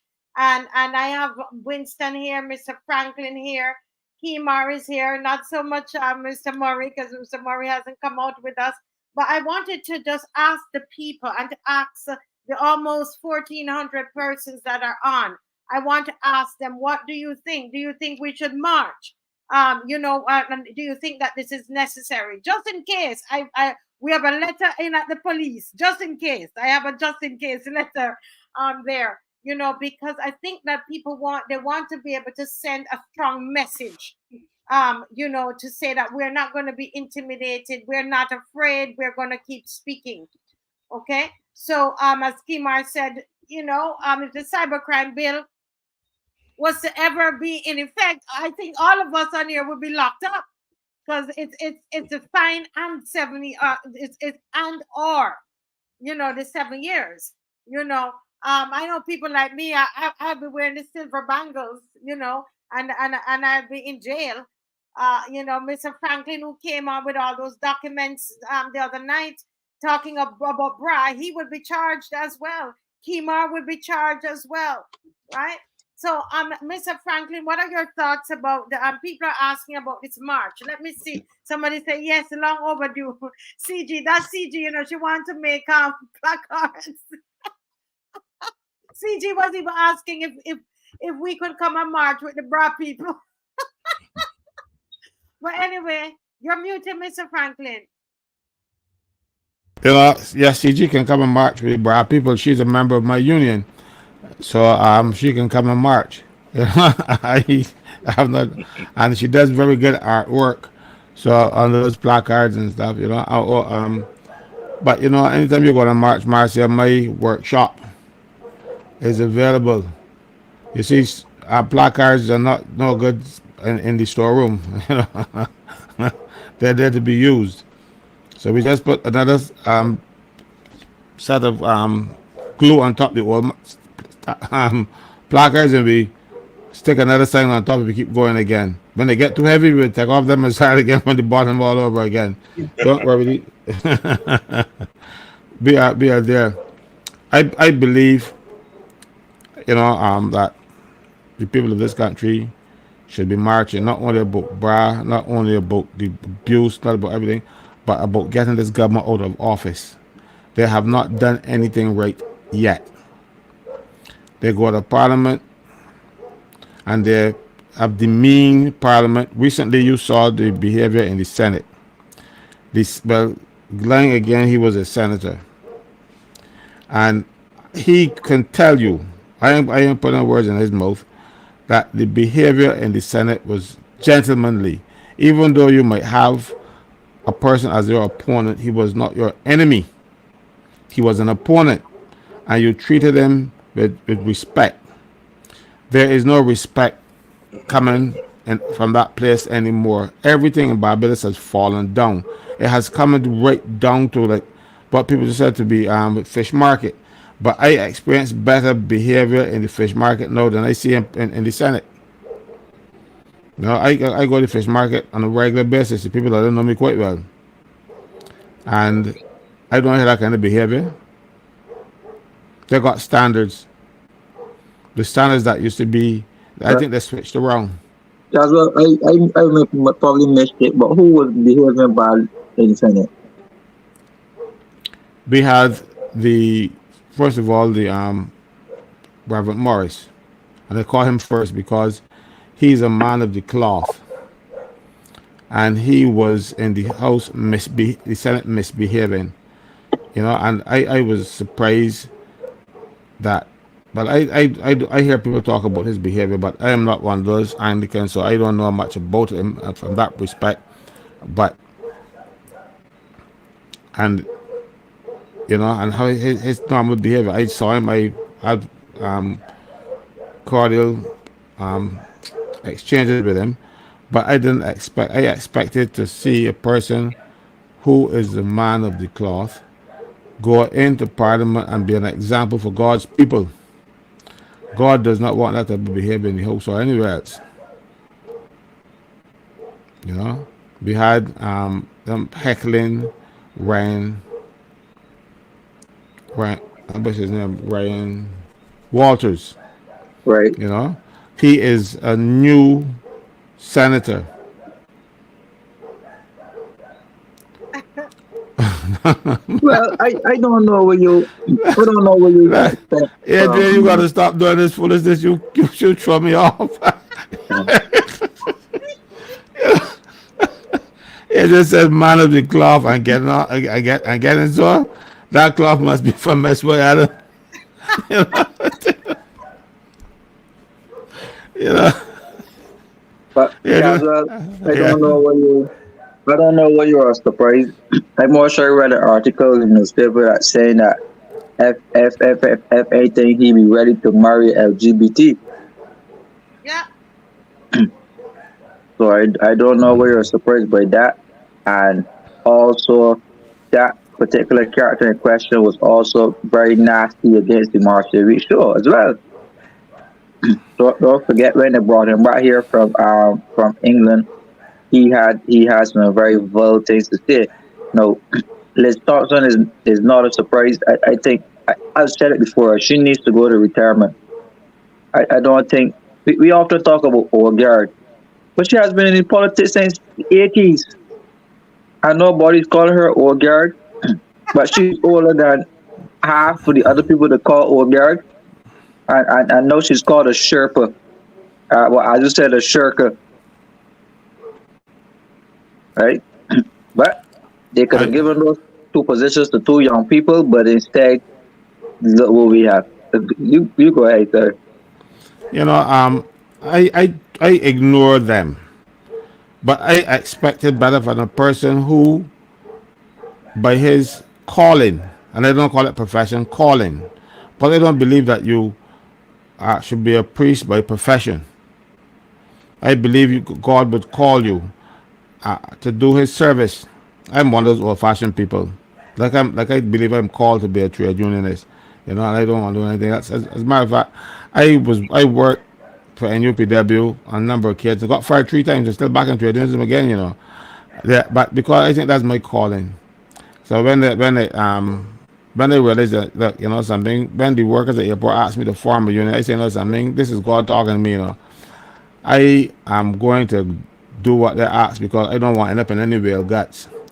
And you know, so I decided that this is where I'm going to stay. You know, so I as I said, I believe this is a calling. And when you become a priest, you know, a priest don't make a lot of money unless you got your own church like those fellas in the United States and you have your jets and stuff. I'm talking about the priests that we have here, not the charlatans that you see on TV. I believe it is a calling, and it should be you're called to that service. But when you are called to that service, you got to live by it. You have to set an example. People want people to be like you. I don't want to be like him. I won't want my children to be like him. That's why I tell you, like when I see somebody that should be an example, I say, well, my son emulate that person, that behavior thing. I wouldn't want my children to emulate any of them. I would want my daughter to emulate Liz Thompson, not even in her preaching, because she's a preacher too. She was called to preach. I understand that she is. When I was seeing video clips with. We should ask the public is how much money was allocated from the government to James Street Methodist Church. That's what we should ask. Right? Because this thing is starting to become so twisted that you can be a reverend in the government and the government is channeling state resources into your church. Right?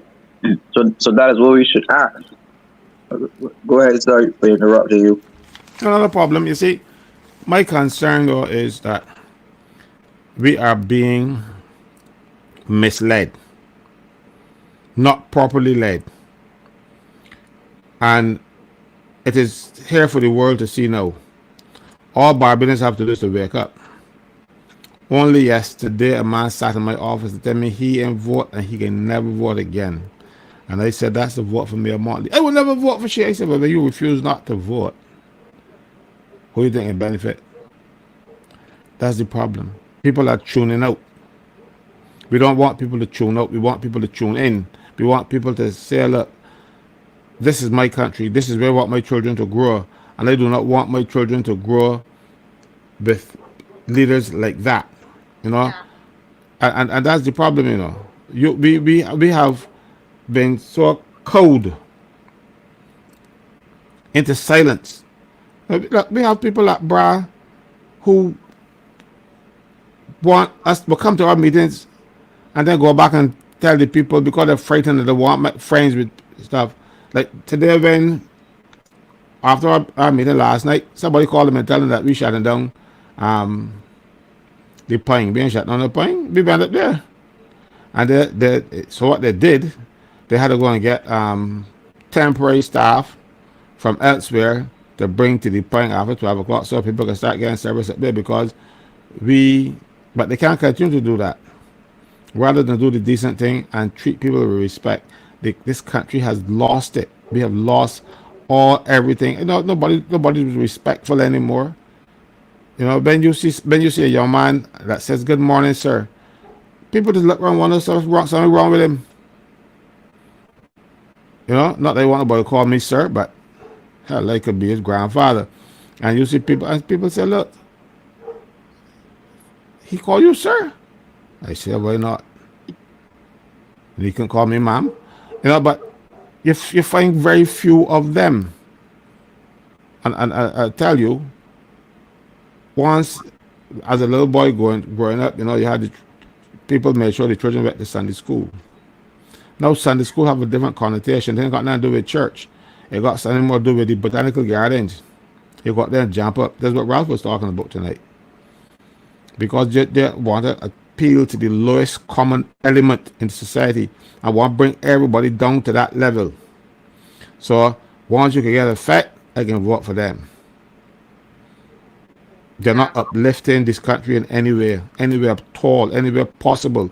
All they are thinking about is, I have power, and I want this power, and I'm going to use that power to get more. Yes. Yes. Yes. You know, I just people are still messaging. I don't know what the price is for a device. I know a computer is a computer you want to get him is going to be probably about $1,500 or so. Kimar, do you know the price of a computer of a laptop here, Mr. Franklin? Who knows? Well, I don't know. I don't use laptops. I use an iPad. Laptops are a bother to me. Yeah. Anybody knows the price of the device of the student? Is there a teacher who could recommend the right device for the student? Is it a laptop? Kimar, you have any thoughts on that? There's some Google Chromebooks that sell for about $400 and some dollars. About the stage of the screen of a tablet, of a very large tablet, and keypad.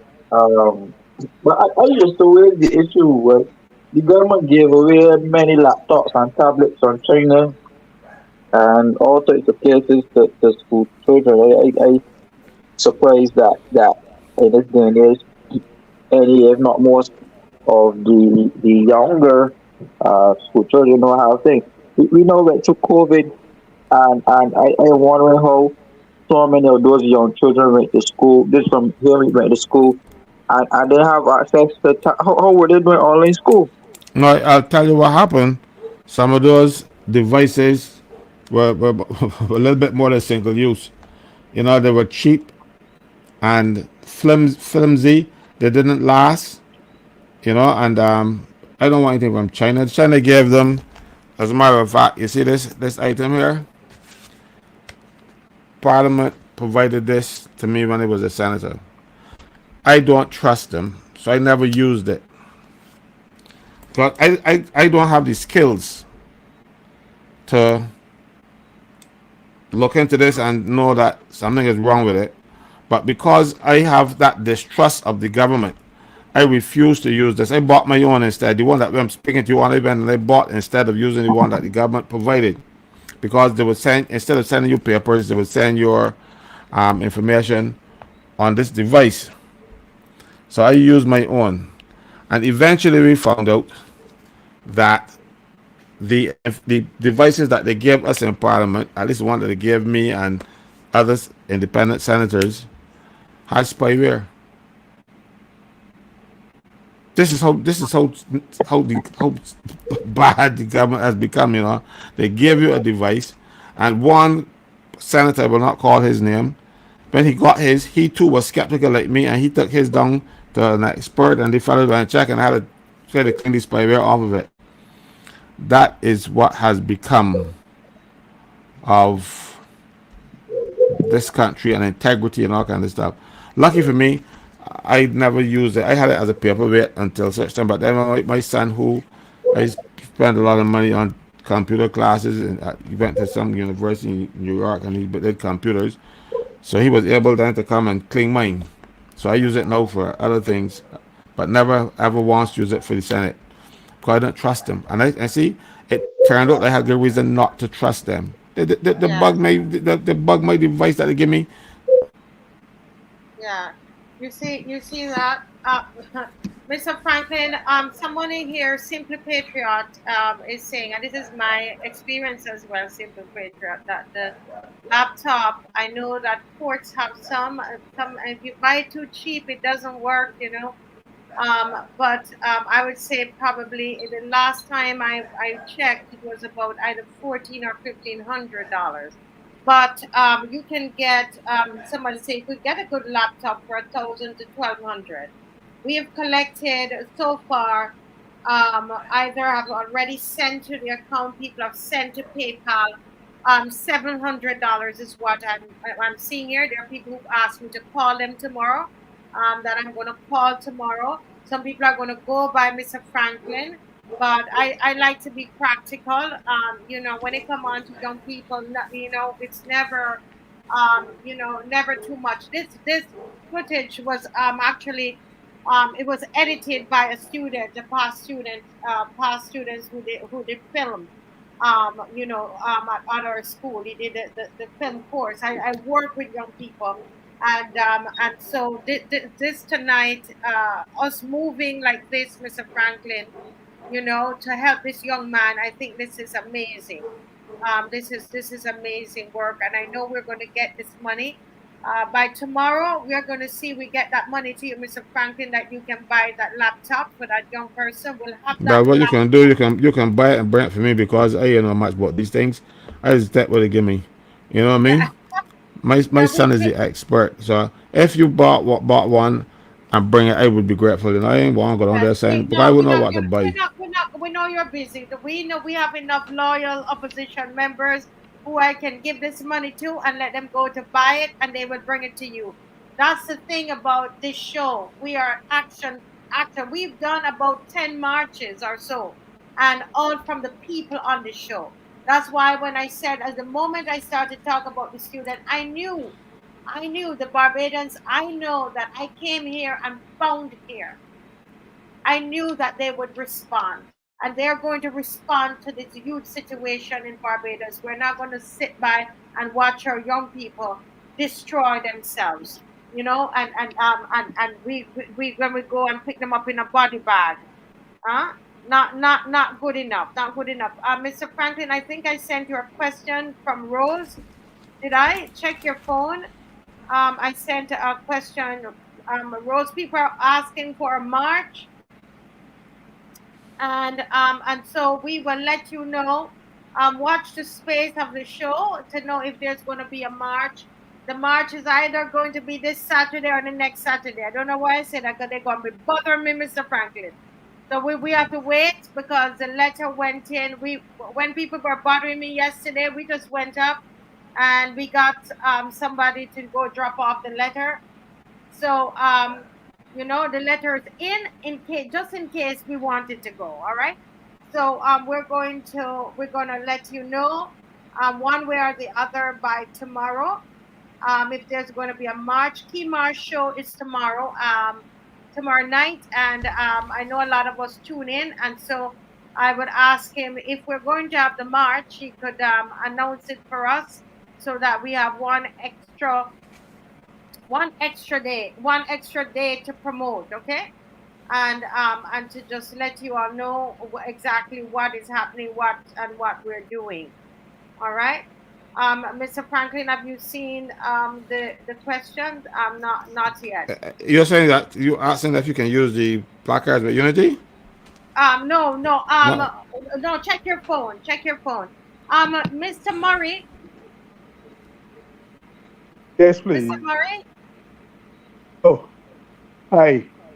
Yes, Yes, yes, yes. yes. I know you are a young man yourself. I don't want to tell the people your age, but you're a young man, and you would have seen that video by that was edited with Mr. Thorne's speech, and then comparing what you saw in the video to this bright young man Kimar, speaking. What's your hope for Barbados seeing that video? Uh, first of all, I'd like to I think Mr. Thorne was deadly, chillingly accurate, and very perceptive.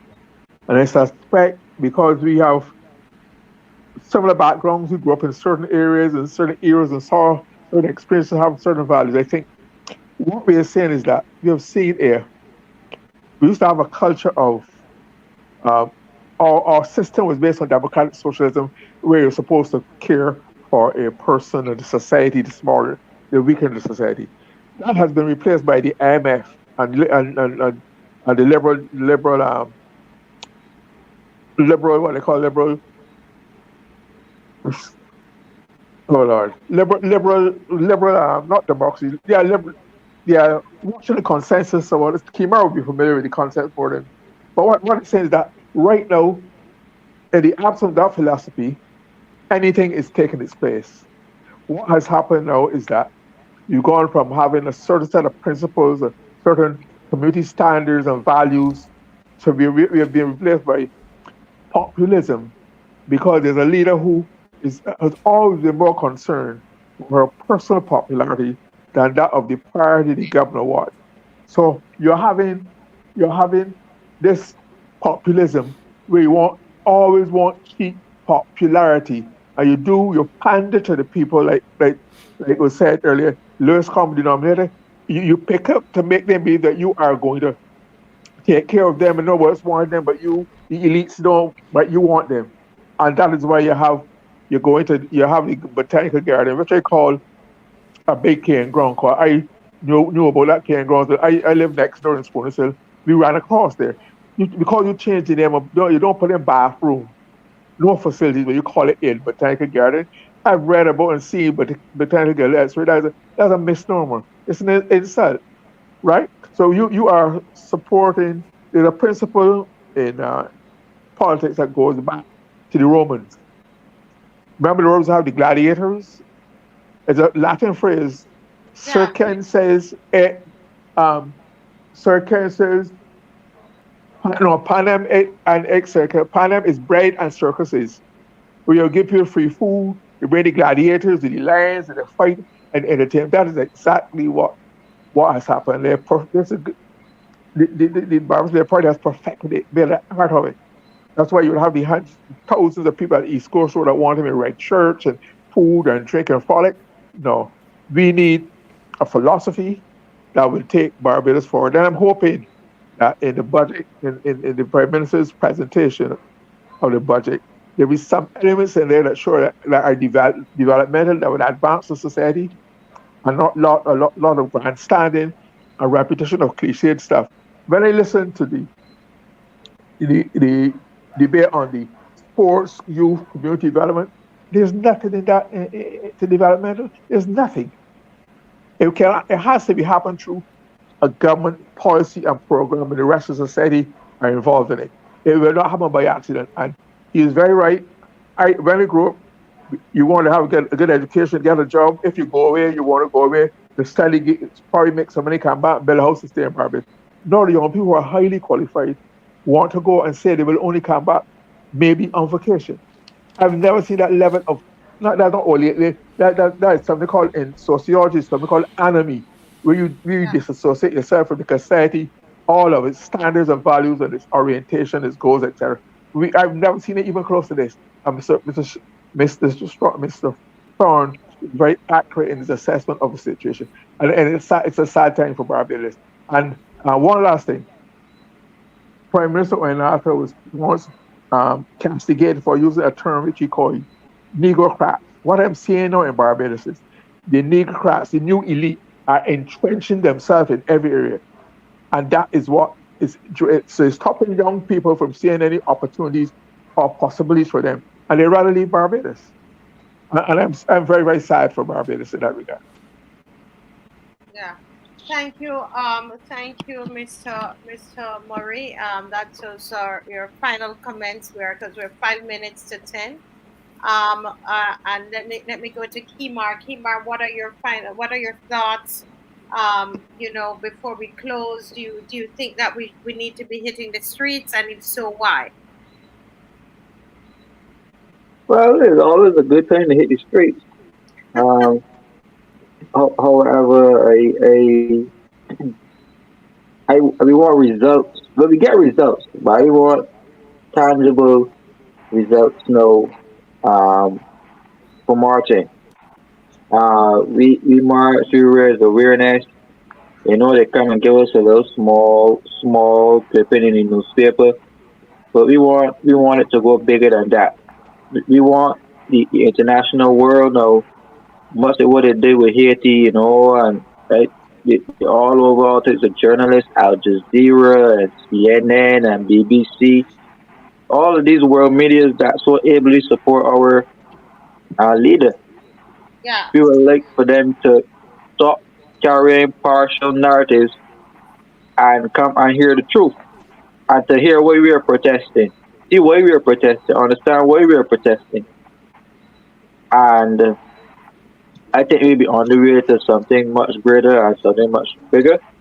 However, I always support getting out there and marching. I saw somebody in the comments saying the more often we march and the larger the numbers get. I just want to say how happy I was today to see those members of Unity Workers Union at BRA. I felt really proud to see that Caswell was achieving that goal and achieving that mission. Yes. And I hope BRA that sent a message to all of the public servants in Barbados, even some of the private sector. Don't mind it's commonplace now for the private sector to pay workers to march against governments. We would like to see that type of behavior happening again. Um, Maybe wishful thinking in some quarters, but I believe it can happen because I honestly think regime changes on the way in Barbados.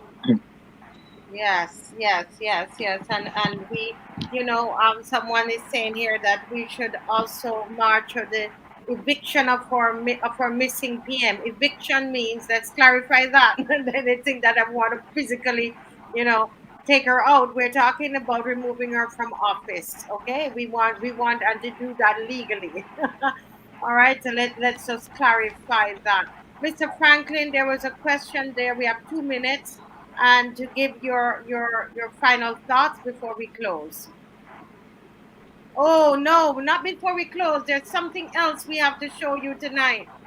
Miss McLean, just hang on there. What am I doing? Um, can you, Dave? Can you show us that picture, please?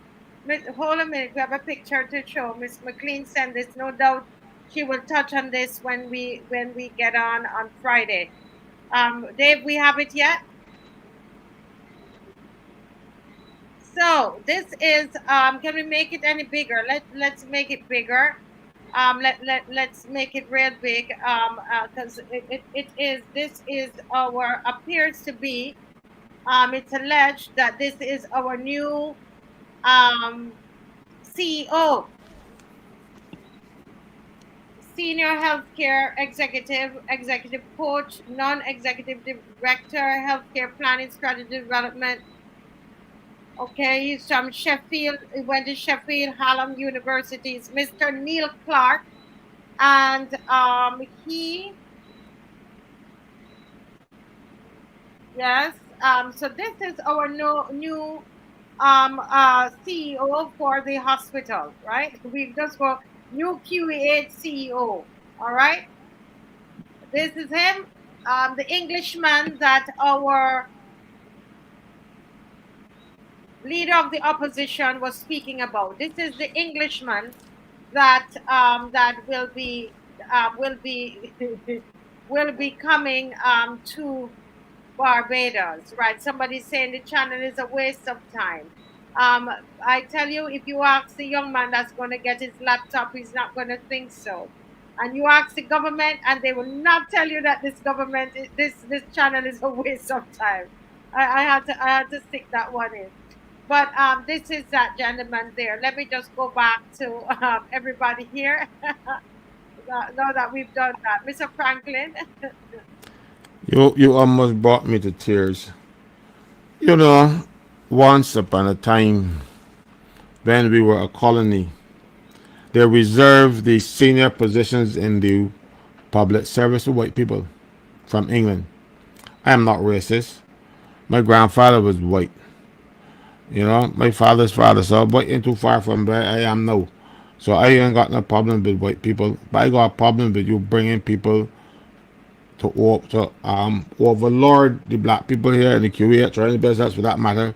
When we have competent people available, I don't know what recruitment process they went through, and they don't know what recruitment process they're going through either, because they brought the guy to put BTMI, and all they did was have parties and went to fets and travel, and we didn't see one single change to our tourist numbers unless it went down because of that. This guy, I just saw his little write up there. A guy at that, with that kind of write up, he ain't coming to Barbados to work for the little pittance that we pay. Then, if he is of that ilk, he will be making hundreds of thousands of pounds, or hundreds of thousands of US dollars, or Canadian dollars, if he was one of the high flyers. He is probably somebody's friend that can find a job somewhere, and there's somebody he went school to get to know him or somewhere. I do not believe that he is any high flyer. You don't come, like the same thing with the high flyer from BTMI. He came here and worked for, he was a high flyer in tourism, but he worked for less than the junior manager works for in New York. I don't believe it. The hospital doesn't need white people to come and lord over us. We need trained professionals, and we need the politicians to stay out of directing the show. That's the problem. People will not, Barbadians will not go and seek these jobs because they are pulled down. And if you have a person who is not within your party, when the government changes, you make life difficult for them. Or you get rid of them, you find a way to get rid of them. And people do not plan their lives around which parties in power, especially when you're a professional. I do not feel good as a black Barbadian man that we now got to go back to the old colonial days. You remember the police force always had a white commissioner captain, somebody, Glenn, you will remember. Always had a captain, this body who used to be an old army officer from England. I think the last one was Captain Farmer. Yes. Then it was Major Stout. Right, they all usually came from the army. Yeah, they came from the army, and they came without necessary qualifications. That is why today in Barbados, the Police Act has not changed to give the police commissioner qualifications. You know, you need more qualifications to be a constable than you need to be commissioner of police. Really? Yes. So what they do, when they're advertising for a job of commissioner, they say, oh, these things will be desirable. You don't have to have a single qualification, because the army officers used to come and used to make them heads of the army, because they figure about the soldiers can run anything. That's why they go be prison and destroy. And because they feel that if you're in the army, you should be able to run things. No, you're army, you don't know how to kill people. That's your training. But these army officers used to come down. So we only in my lifetime that we had, and I was a boy when we had the first black commissioner of police. I think that was Captain Paris. I don't remember his name. Captain Paris, there's a Captain Grant, and then there was Gerwood Springer, you mean? Gerwood Springer. Yeah, I think it was Gerwood Springer. You see, so we were used to being a colony and treated, even in the higher echelons in the public service, you brought down a lot of white people from England, and then you give them things like leave passage so they could go back home and have a good time with their family in the summer, and they come back down here in the winter, get it back up, and all kind of stuff.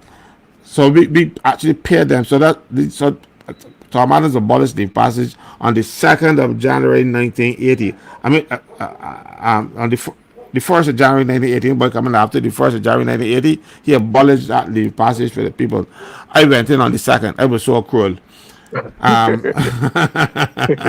You know, so, you know, but that was not designed for us black people. It was Right. designed by the white English people that came down here, so they got better conditions. They would then want to abolish their posts and they get pension for life or whatever age they were, you know. And those things are taken away now from the black people. Nobody want to come and bring the white people back now to do to colonize us again. Yeah. I'm ashamed. I'm hurt. I almost embarrassed to think that the hospital is decaying because of political action, and the only action they can take is to find a white man from England to bring down here.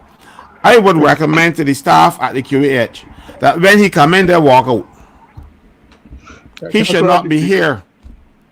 The government said that there were 84 applicants and only 2 were Barbadians. Yeah, but Because Barbadians, they had 40 something. I might be, somebody could correct me, that were from the Caribbean. And what from Trinidad. Right. What they are saying, what the leader of the opposition is saying, that we couldn't get anybody from the Caribbean. I don't know this man. I've never seen him. I do not believe his write-up.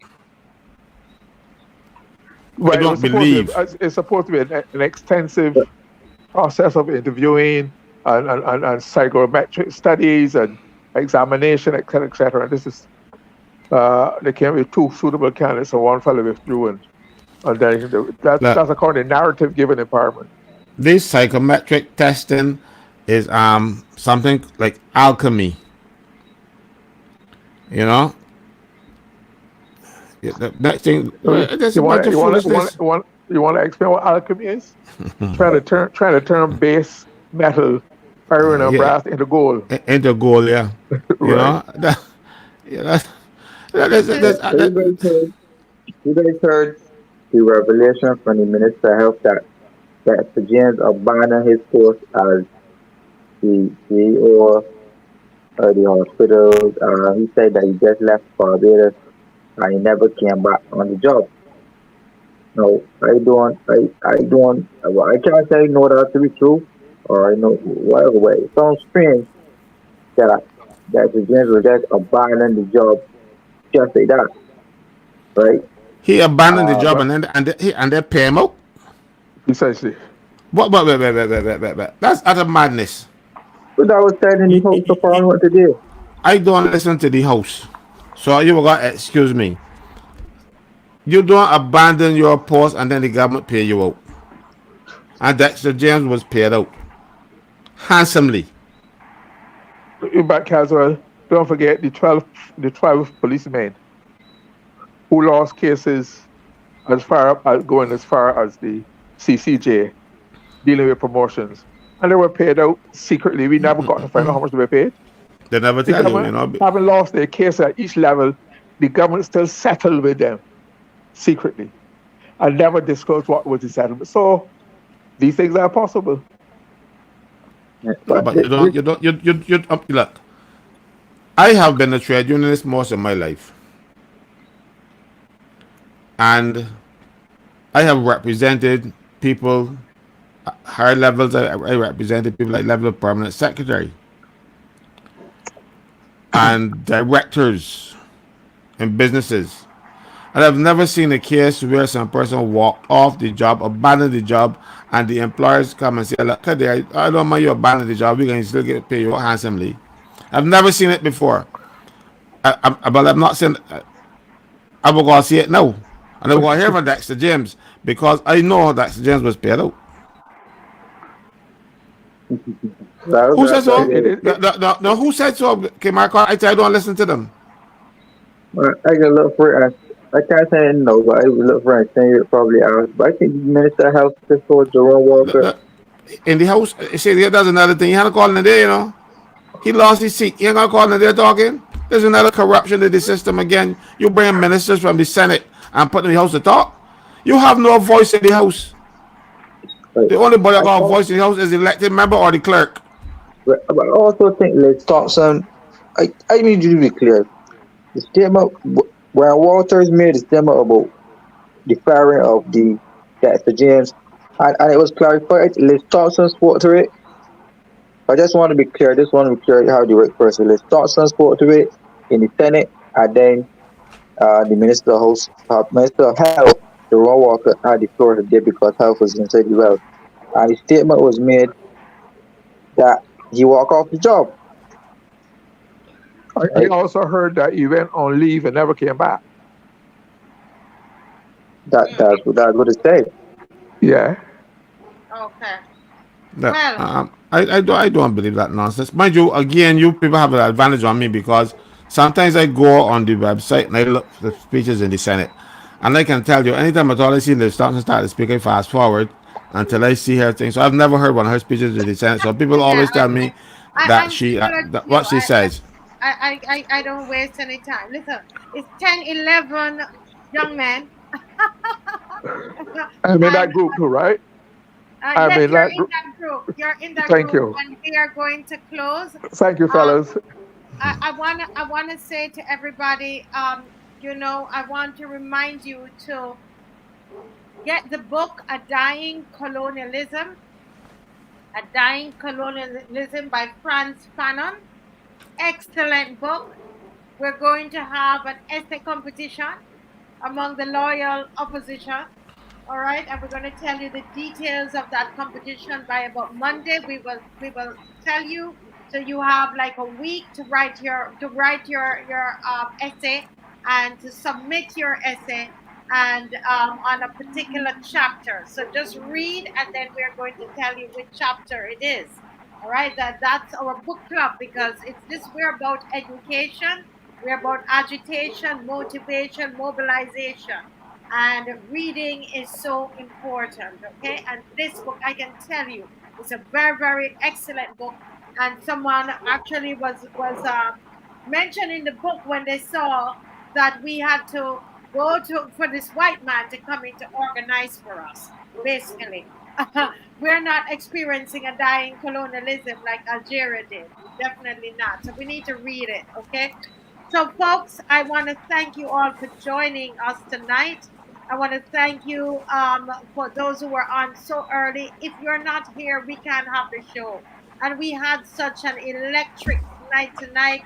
Each segment, Glenn Murray had us outgoing. I mean, from the time we started with Mr. Murray, we were on the move. Then Mr. Caswell came and took us a little further in. You know, then we had Kimar was on as well with a lot of facts and analysis. Winston on, and guys, we just had such an education. We had an excerpt from Mr. Thorne, the leader of the opposition, and that was indeed powerful. That's a speech I believe will go down in history for me, at least. I love it. I love that speech, and we're going to put it on the website and share it out. I was expecting to see Lumumba on tonight. I didn't see him. I'm not sure what happened. We had sent him the link, so I'm not sure what happened there. But I just want to thank you all for those who gave. People are still monies are still coming in. I think we 1,500, 14 enough. We should buy a nice laptop for this young man. Thanks to everybody, every Barbadian who gave money tonight. Edward Tull, thank you for joining. Monica Boxell, Rameem, Loyal 66, Daughter 66, YouTube user, Colin Roach, Heather Cole. Heather Cole, I missed you tonight. We were trying to get Heather back on the show. Scooby Doo, um, Heatway, Calvin McKenzie, Adrian Hines, Adrian X, Anika Hope, Clyde Yvonne. Oh my Lord, there's so many of you. I can't call all the names, but we can write it. If I didn't call your name, Galbis B. Hoist, Listen Thompson, thank you for joining in. This is your show, right? We need you to join in. When you come, when we come together, that's what makes the show. So thank you all very, very much for being part of the show tonight. God bless you all. Bye-bye. Good night.